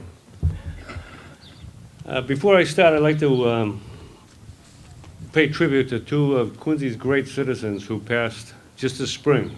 The first was Shorty Donovan. Now, I know any kid who grew up in Howes Neck knows Shorty Donovan. He was a coach of just about every team. He lived a life of service to his family to his city and to his country. Shorty was also known as Sergeant Spike Donovan, United States Marine Corps. Shorty was a misnomer, he was very tall. Shorty was one of the first men on Iwo Jima. His company was pinned down, and you noticed that one of his men had been severely wounded. Shorty ran across in front of the pillboxes, which are called fortified bunkers now, and put a tourniquet on that man's arm and carried him to safety.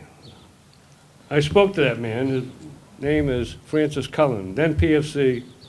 When I spoke to him, he was Federal Judge Francis Cullen. He said Shorty was the most brave man he's ever met in his life.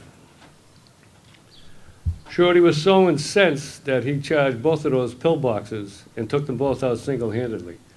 For that, he was awarded the Bronze Star with a V. By today's standards, I don't know what that award would have been. But Iwo Jima was a holy grail for the Marine Corps. His son Mike was a Vietnam veteran, Marine. He died tragically 10 years ago, and that took a toll on Shorty and his family, but Shorty pushed on. And this year he passed on. I don't know why we don't have parades for Iwo Jima vets when they die. Peace to his memory. Good man. The other is Salvatore Puglisi. Sal was here every year that we have done this. He met his wife Effie in World War II, and they're both in the Navy. He had 3 children, David, Barbara, and Bob. And David went off to Vietnam. He was severely wounded. He came home and lived in a wheelchair for 19 years, with Sal and Effie taking care of him. At the end, Sal quit his job just to take care of him. When David died at age 39, we added his name up here.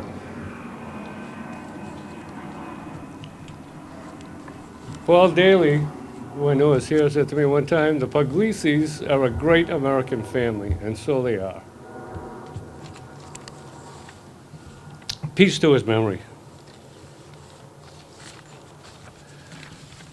I'd like to mention my good friend Bob Noble, World War II POW, who just a few weeks ago was honored by laying the wreath on the tomb of the unknown soldier in Washington. A proper tribute to Bob and to the unknown soldiers.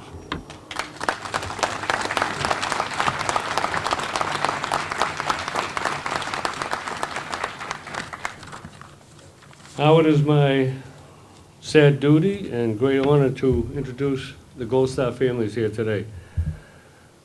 My 2 favorite Gold Star mothers are over there. Teresa Davis, past president of the Gold Star Mothers of America. Her son Richard was killed in Vietnam. He's on our clock tower. He was a Green Beret and awarded the Silver Star. Her husband, a career Army soldier also, was killed in a training accident. Teresa knows the meaning of sacrifice. Second Gold Star mother, our good friend Christine Devlin, past president of Gold Star Mothers of America. Her son Michael was killed at the Marine Barracks in Lebanon, in Beirut. She has been with us here every year also. Thank you, Christine.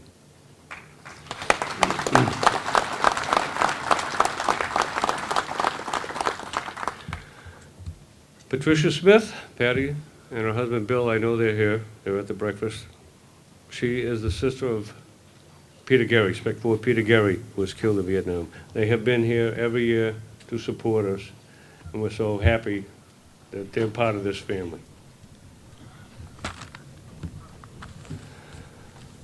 Lieutenant Mike Granahan, Quincy Fire Department, an Army Vietnam veteran. He's the brother of John W. Granahan, a Marine who was killed in Vietnam. He's here with his wife, Karen, and their son, Michael Jr., who is also a Marine, and hopefully will one day be on the Quincy Fire Department to follow in his dad's footsteps. Our friend, Buddy Barnes, Buddy Pitts. Buddy Barnes is out there too. Buddy Pitts. He's the brother of PFC David Pitts, who was killed in Vietnam at the age of 19. Buddy was also in Vietnam at the time, as was their third brother, Stephen. Stephen later succumbed to the effects of PTSD when he returned home. The Pitts family knows about sacrifice. Dana and Taylor Ahern, brother of Brian Ahern, United States Marine Corps, who was killed in Vietnam. And they had a third brother, Mark, who just died 2 years ago, who was here every year. Captain Mark. All four were in the Marine Corps. That's a family who knows sacrifice. I met some new friends today I had never known before. The Levesque family. Jim Levesque, Judy Levesque, Kenneth Bergoli, Alfred Bergoli, Bill Bergoli, Ronald Bergoli, Karen Bergoli, and wife Suzanne. Thank you for coming today. We hope this was a meaningful day for you and your family. The family of John Coughlin, who was our final square today, dedicated, United States Marine Corps. His sister Mary Herman, Coughlin Herman, and her husband Ed. And the Schofield family. Lieutenant Schofield received a square today, recipient of the Silver Star.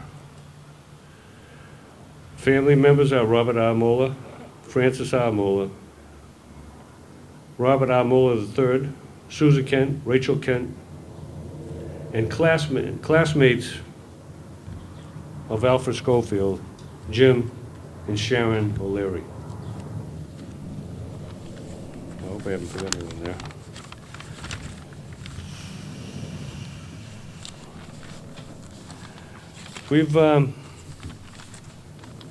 We've come a long way, Larry. It's really quite amazing. I don't know what the rest of my notes are here. 27 years ago, we started this organization. There they are. We had our first meeting in the back room of the high rise in Quincy Square. I'm sure most of you veterans are familiar with the high rise.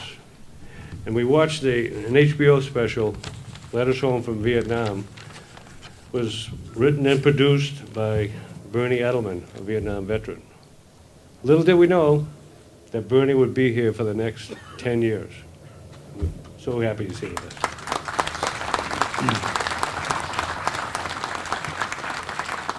So it has been a long journey that we started in '87.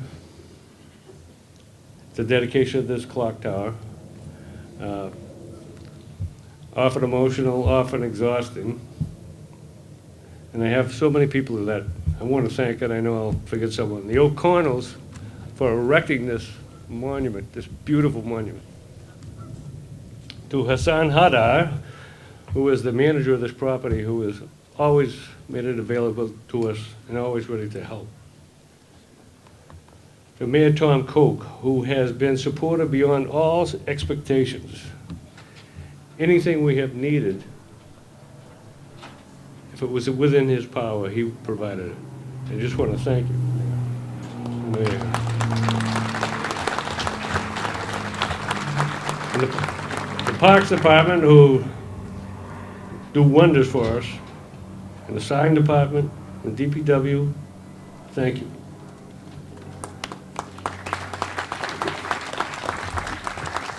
I want to thank Bob Rudno, who joined us in 2005 when we added Alan's name to the clock tower.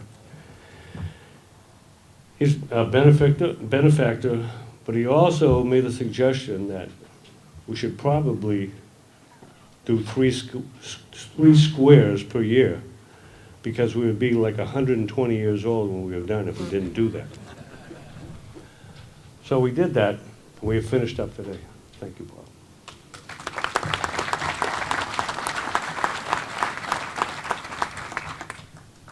To Linda Purchard, who has become a dedicated historian. I don't know what we did before she was around, Larry, but thank you, Linda.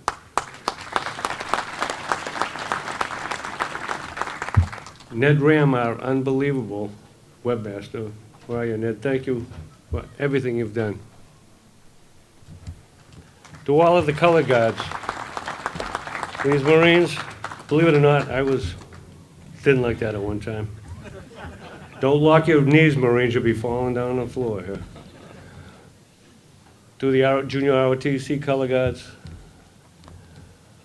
Caddy Post, 2nd Marine Division, and to Dick Tapper and the Quincy Police Color Guard, they're always here. Thank you. To the Quincy Police Department, Chief Paul Keenan, Lieutenant Tom Corliss, and SOU, the motorcycles. To Lieutenant Bob Gillen and the Marine Patrol. To Lieutenant Tim Sorgi and Community Policing. We couldn't do any of this without you folks, and we really appreciate that.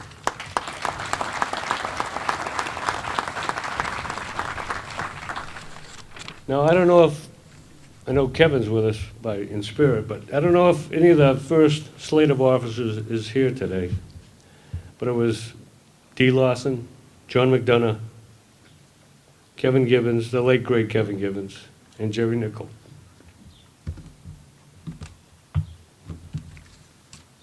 I also want to thank Joe Brooker for being the president, being the president for 20 years because nobody else wanted to do it. So, Joe, thank you.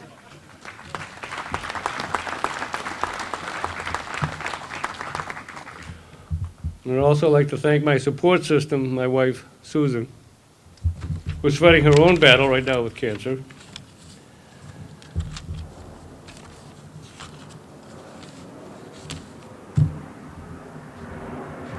To my daughter Katie, my son Mike is over there, my 2 grandsons, Axel and Jack. If you want to know what it's like to live with somebody with PTSD, you can see them later. That's supposed to be funny. And last but not least, I want to thank Larry Norton.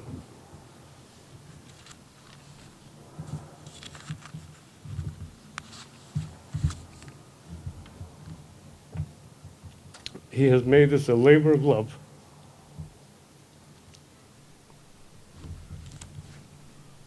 His dedication and tenacity, you'll find out about the tenacity if you ever cross him. The volcano. He has been amazing. And who knows what would have happened to this ceremony if not for Larry taking over that microphone. So for the families, for Vietnam vets,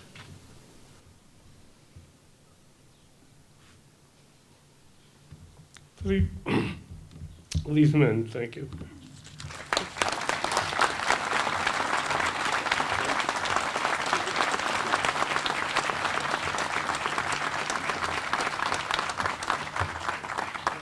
Tommy, thank you. I just want to say one thing, and I want a few witnesses. You'll never get the mic again. See my speech? I spent 3 days putting that all together, and he reads the whole thing. Okay? You'll pay, my friend, you will pay. So with that, I am going to introduce to you a good friend of mine. His brother's name is on the wall here. His name is Mr. Robert Brudno. Bob?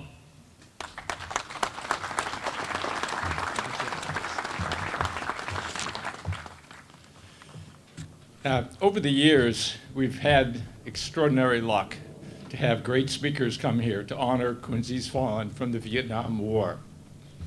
We've had Medal of Honor recipient Army Captain Paul Buca, General Joe Dunford from Quincy, who's now the Commandant of the Marine Corps, writer and war correspondent Joe Galloway, author and former Marine officer Bing West, and others. When planning began for this year's ceremony, a number of impressive names came up, including flag officers, another Medal of Honor recipient, and a former Secretary of the Air Force. All volunteered.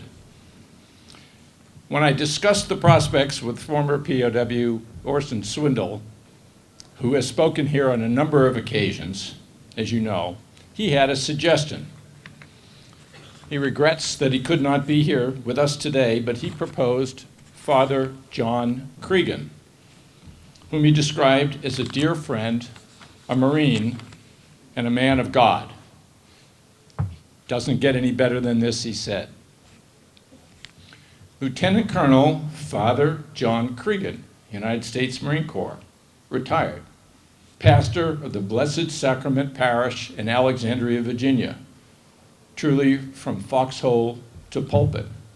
That sure caught my attention. No stranger to operating in enemy territory, John Cregan was born in the Bronx, New York.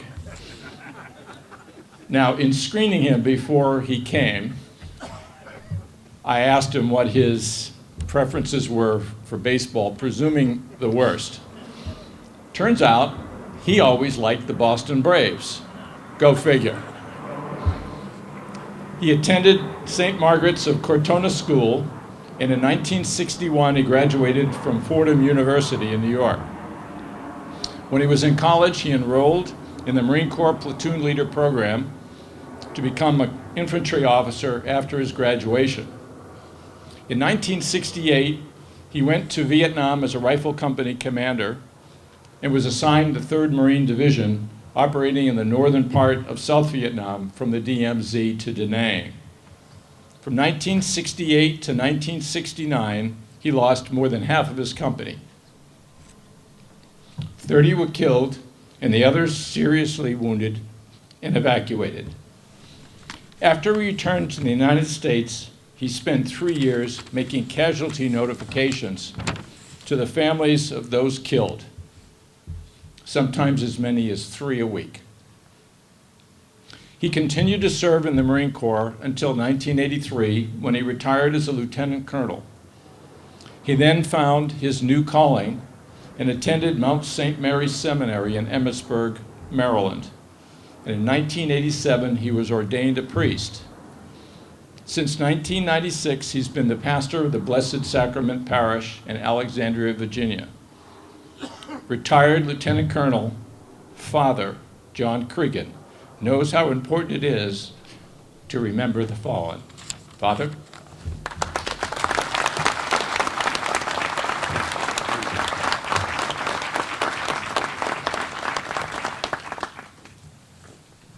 I want to say first to Mayor Koch and to all the state and local officials, to Larry and Tom and to Colonel Murphy and to all the veterans that are here, to all the Gold Star families, to all families of veterans and of the fallen, the names that are on this wall. I cannot tell you what an honor it is for me to be here. This has been a very, very special day in my life, and this time I've spent up here. I was privileged to lead men like those whose names are in this wall behind us. And they fought a just war. I don't want to get into the politics or the strategy, but they fought for a good cause because they stood for what was right and good against a very evil system that had no respect for life.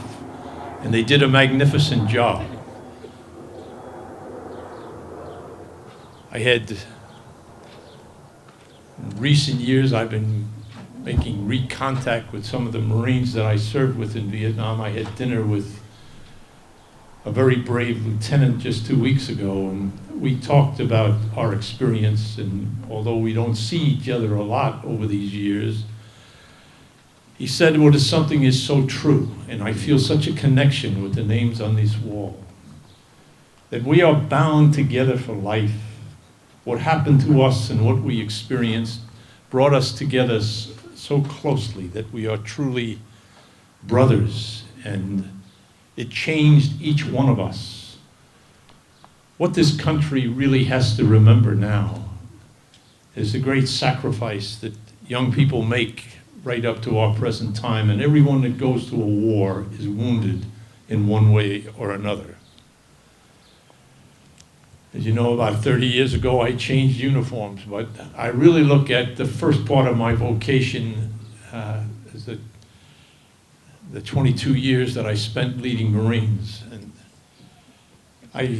now in my new uniform, before I came to Quincy, I was able to offer my Mass earlier this week for all those who are on this, names are on this wall, for their families, and thanksgiving for their service, and with prayer that they now are experiencing the fullness of God's peace for all eternity. I prayed for their families too, and the grief that they know. How many times that I look into mothers' eyes and have to tell them that they lost a son or a wife or lost a husband. The incredible loss that they still feel. You can see it here today with the tears that were shed after all these years for loved ones who were lost. Those who came back and those who did give the last full measure of their devotion, they did not receive the recognition that they so deserved. You know, to me there was so much that reinforced my faith. Because we learned early on, when one member suffers, the whole body suffers. And when one was hurt or when one fell and gave their life, how we all felt. I felt it deeply. And I look in these names on this wall and the young Marines that I led. Greater love than this no one has, we know. And they lay down their life for their friends. But how things have changed.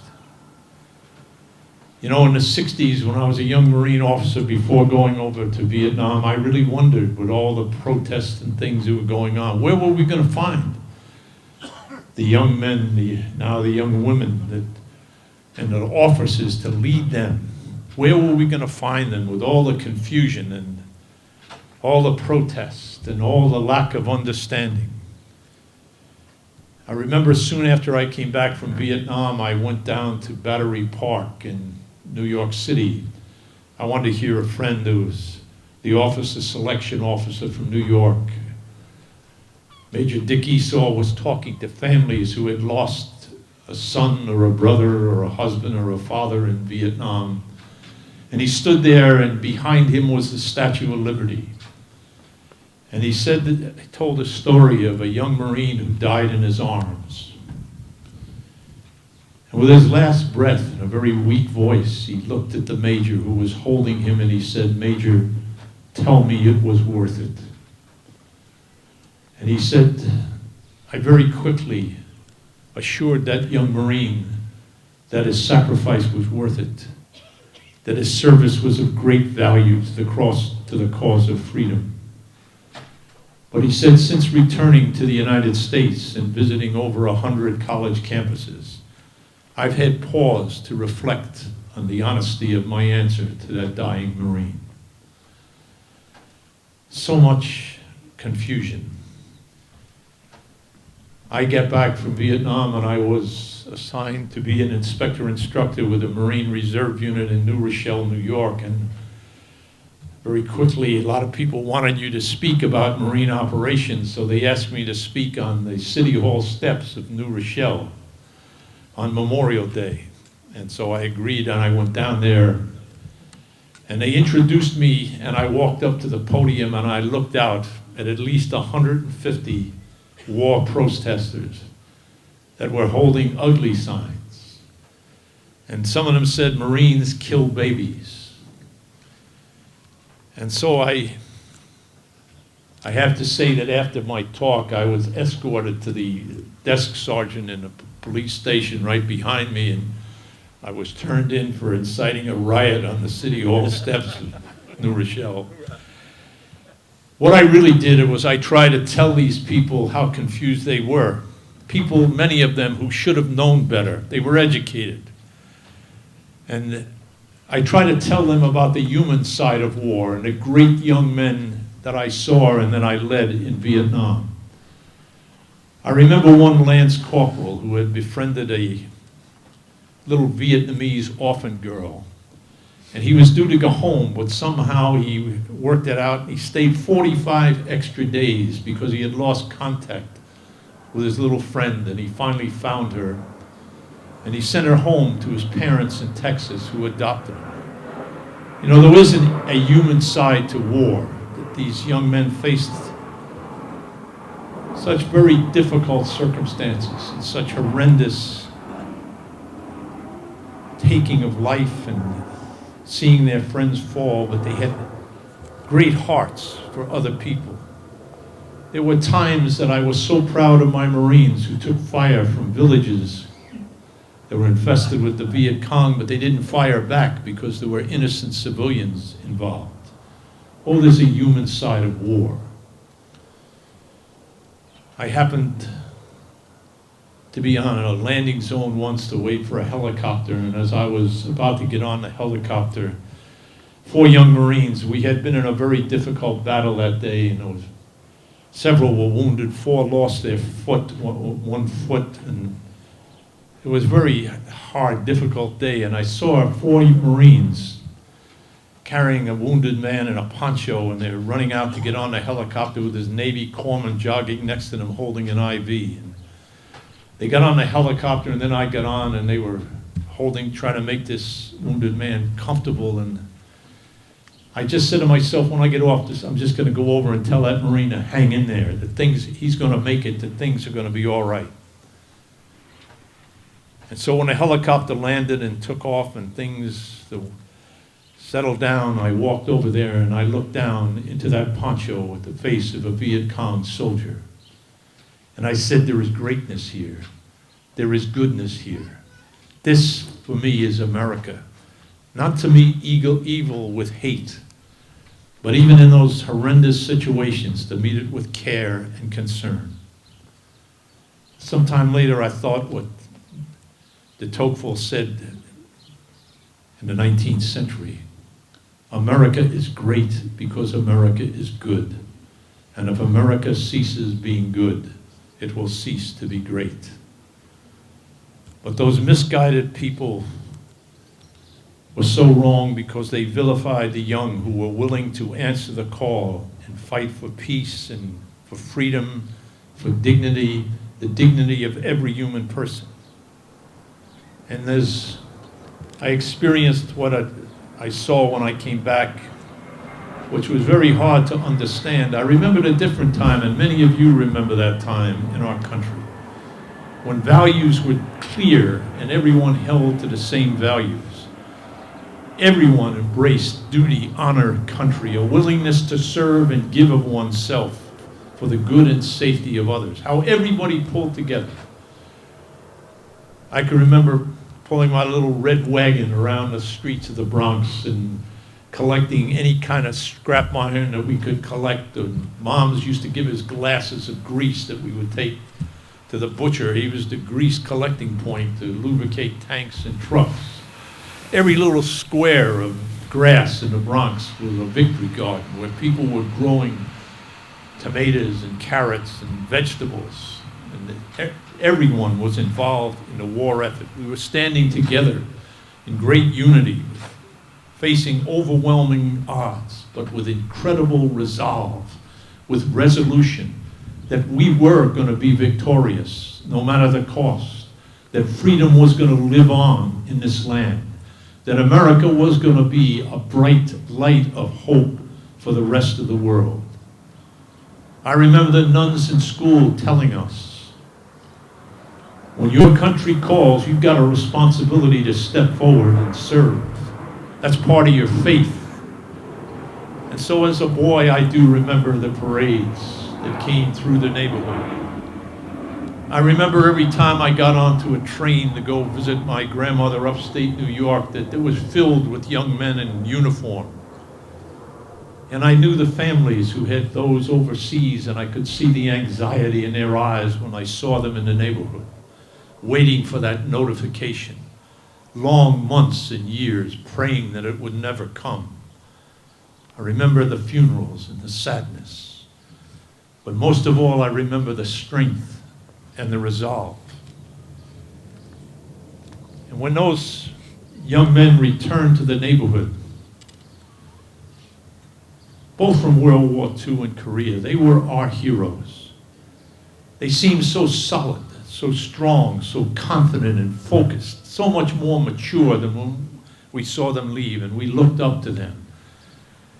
Now in my parish, it just happened to be that there were a lot of Marines in my parish that were older than me, and they would go off to boot camp. And I would see them when they came back from boot camp, and then they would always come to Mass with their green uniform on, and some of them you couldn't recognize. There was one who was a little chubby fellow, we called him Pee Wee O'Donnell. He was a great athlete, but he didn't look like he was in that great shape, and he went off to Marine boot camp, and he came back, and I said, "Who's that?"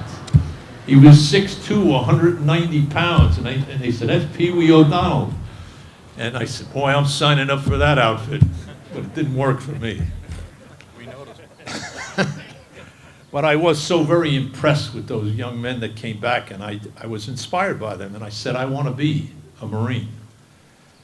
And so it's an honor for me to be here and to honor the names of the men from every one of our services whose names are written on this wall, all from different backgrounds, different faith traditions, formed in the schools, in the churches, in the synagogues, and most importantly, in the families of Quincy. A powerful, powerful example of America at its best, and it obviously lives on here today. A willingness to give of themselves so that others could know peace and security, to protect life and to build peace. At troubled times, each one of these young men who are represented on this memorial raised their right hands and they took an oath. He said, "I solemnly swear to support and defend the Constitution of the United States against all enemies, foreign and domestic. I take this oath freely and without any reservation or spirit of evasion." And that oath would be repeated several times when they were promoted or re-enlisted. And so it was throughout our history. So many step forward and stand to protect freedom and the goodness and the greatness and the promise of America, to give of themselves to protect life. When you take that oath of allegiance to our country, it is as if you are giving up right to your own life.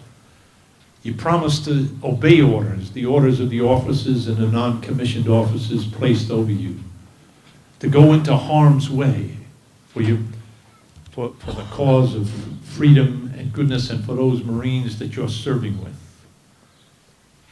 I saw so many examples of the spirit of Quincy in the Marines that I led in Vietnam. An old Marine major told me one time, Marines aren't perfect, but they are good. And I remember one Marine who wasn't perfect, but boy, was he good.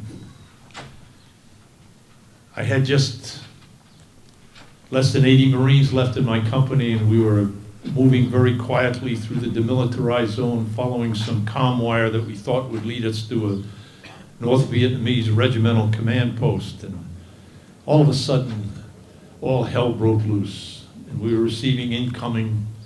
The enemy was waiting for us on the reverse side of the hill. I had two platoons in heavy contact. We had incoming mortars and artillery. Everyone in my CP was wounded. I was standing there with 2 radios. And all of a sudden, a young PFC came up from the 1st platoon. Nobody told him to come up. He just saw what was going on, and he came up and just strapped on the radio, grabbed the headset. He said, "John Brown, this is John Brown, Echo. Radio check, over." And Frank Farron looked me in the eye and he said, "Come on, Captain, let's go. We're going to get this done." I couldn't speak. But you know, Lance Corporal, or at that time, PFC Frank Farron, he had set a record. He made PFC 7 times in the Marine Corps. And I kept trying to get this Marine promoted because he was one of the best Marines I ever served with. I never saw anyone cooler under fire than this Marine. And so I said, I kept putting his name in, and then I got promoted. I got transferred. A month and a half later, I ran into him on an LZ, and he was Corporal Frank Farron. He had made 2 meritorious promotions in less than 2 months. And I said, "Frank," he said, "Major, I promise you I'm going to stay squared away this time." I remember a young man from Connecticut who was so brave. He stood in the middle when mortar rounds were coming in. He dug himself a little hole that was just as wide as his shoulders. And so when I got real close, he would just step into his hole and he would continue to call in the air. And so when he dragged himself out of the hole one time, I walked up to him and I looked him in the eye. I said, "Filer, you are one brave Marine." And he said, "Yes, sir, I know that, but I can't take much more of this."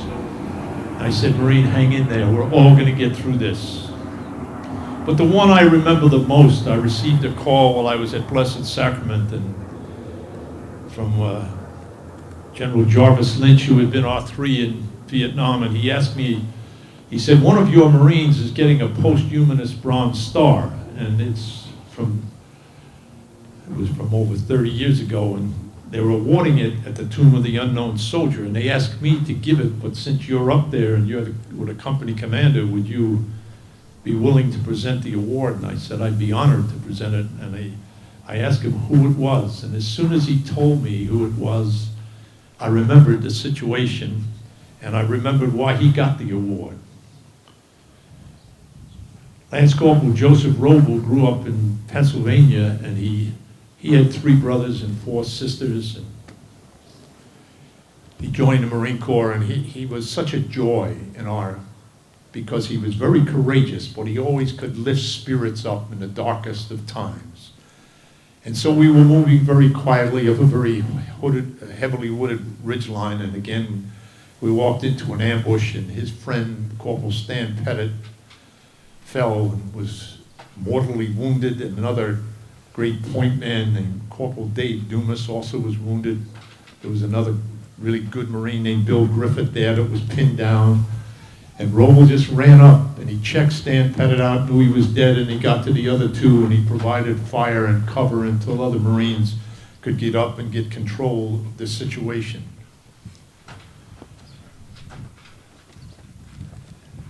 And a few weeks later, on LZ Margot, Lance Corporal Roble was killed. So I wrote many letters there back to the mothers about informing them of the loss, and I wrote Mrs. Roble, and she sent me back, and I read it in my foxhole in Vietnam, a letter that I'll never forget, and I kept it, and I sat there, and with tears coming down my cheeks, I read the words of a 21-year-old Marine, and he was writing to his mother and his family. And he said, "When I came over here in November, it was because I wanted to play John Wayne for a while, and also to get some first-hand knowledge of how the war was going for us. That seems like a long time ago. I've grown up quite a bit since then. I kept wondering if we were doing any good by being here. And are we the ones that should be doing this job? I say yes to both questions. Why shouldn't we do the job? We're the best equipped to do it, and it's a job that has to be done. If we quit now, the only ones who will gain anything are the communists. About 2 weeks ago, I picked up a personal reason for fighting. I was coming back on a convoy to my outfit, and I saw a little Vietnamese boy standing by the side of the road. For some reason, he reminded me of Billy, who was his 4-year-old brother, who he hardly knew. For a while, I just thought and stared. Then I said to myself, why shouldn't he have the same rights and the same privileges that Billy has? And writing to his mother and his family, he said, I am prepared to give my life to get him those rights. So if anything happens to me over here, I don't want a lot of crying and blaming someone for me being here. I want to be here. I would much rather you be proud that I died for a worthwhile cause that I understand and firmly believe in.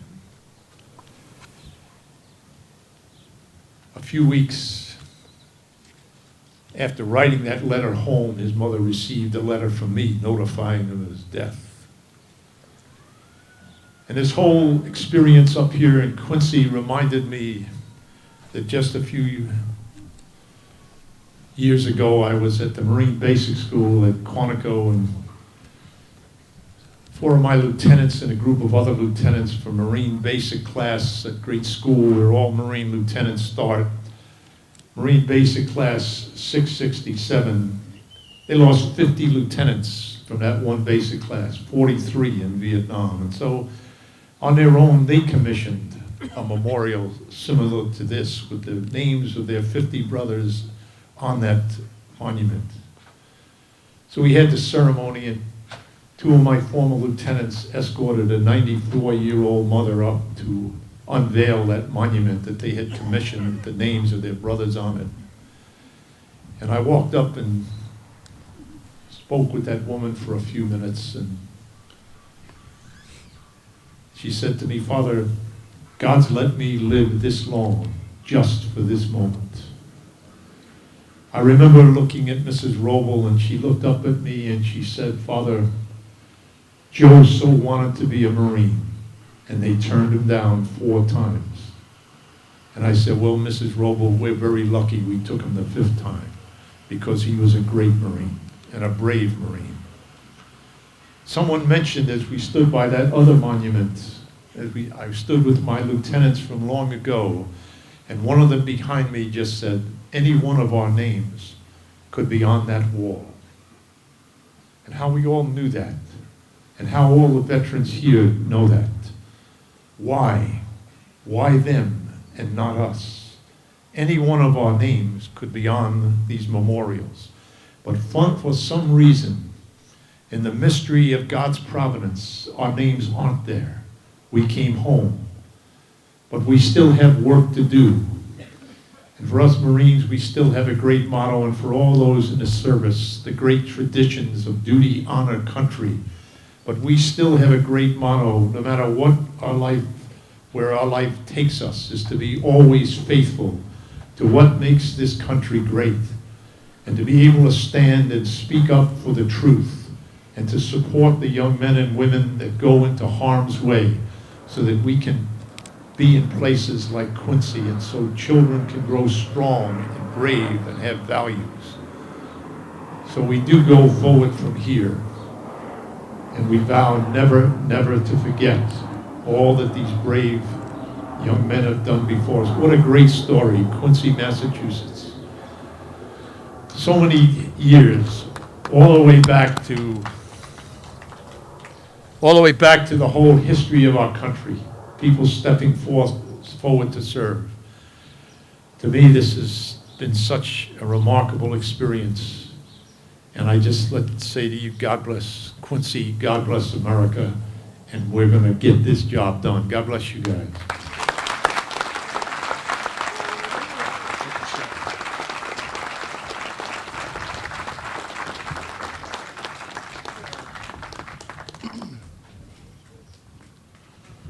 Mr. Joyce, Mr. Pitts, the honor roll of the 48 young men, the Vietnam combat veterans who gave their life in the former Republic of South Vietnam.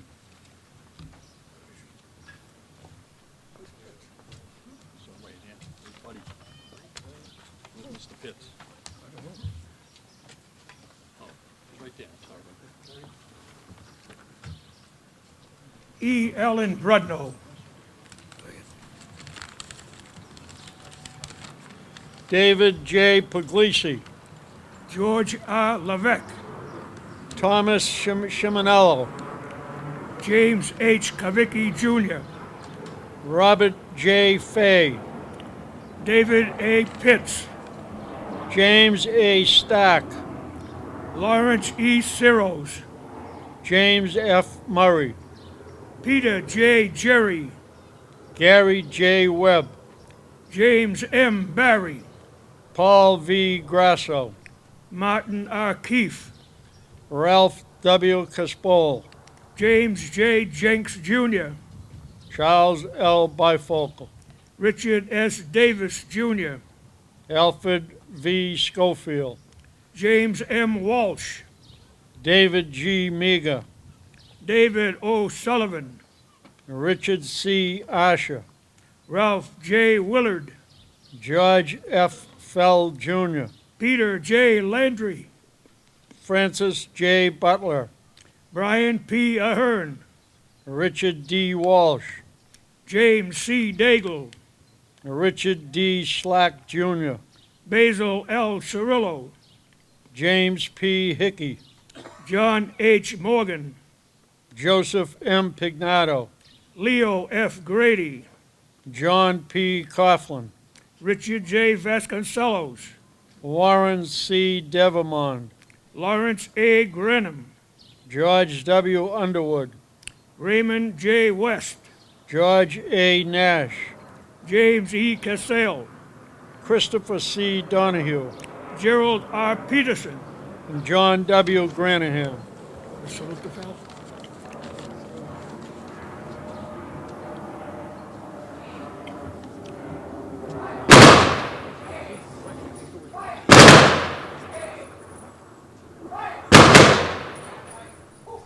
Mr. LaFleur taps.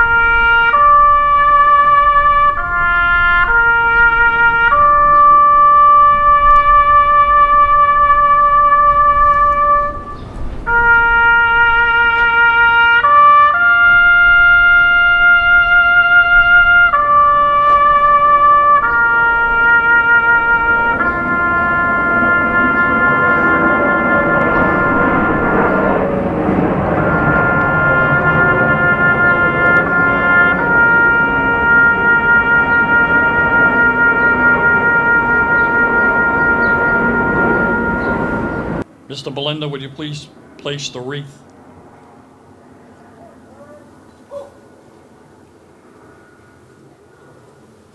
Mr. Murad. You gonna close it with a song? Sure. Have everybody join you. I will.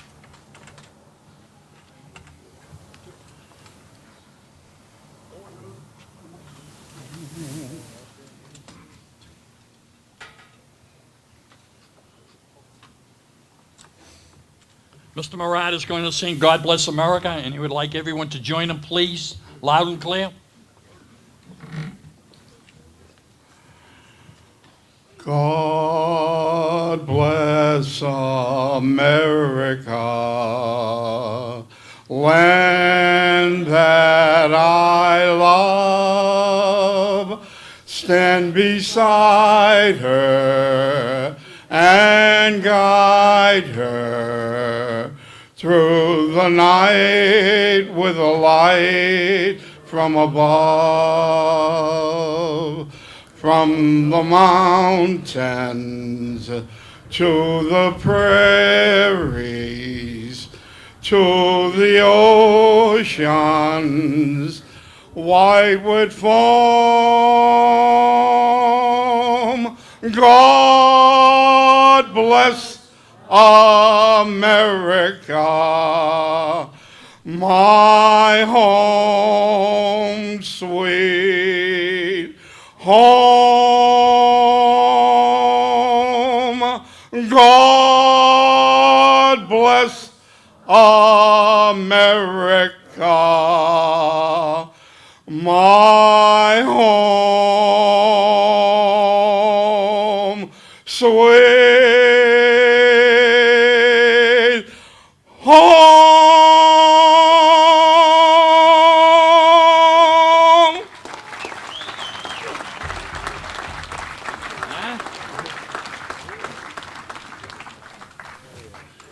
Singing with the Stars.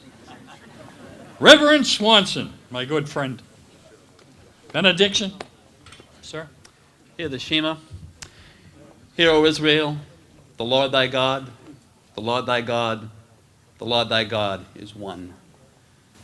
And Abraham said to Lot, may the Lord watch over me and thee while we are apart one from another. Amen. Thank you, Jack. I appreciate that. We just have a presentation, Mr. Mayor. Mr. Nicholson, Kathy Pero. Oh, I was looking for you. Right over here.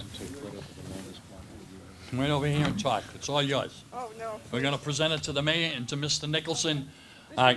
Kathy had gone and done all this. This is a labor of love I'll hold this. for all these guys and for their moms, their dads, their sisters, brothers, all the families they left behind. Of our guys here.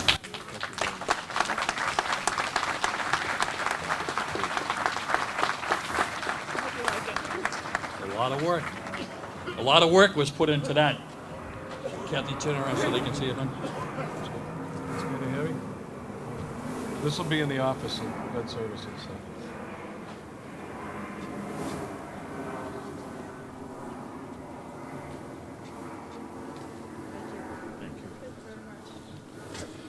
And, yep.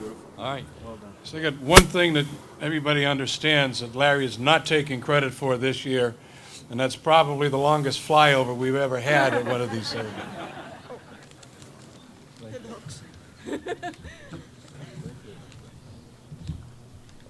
Mr. Jeff Starr, Mr. Daly. You ever hear of the old man in the sea? Here's the old man with his fire truck.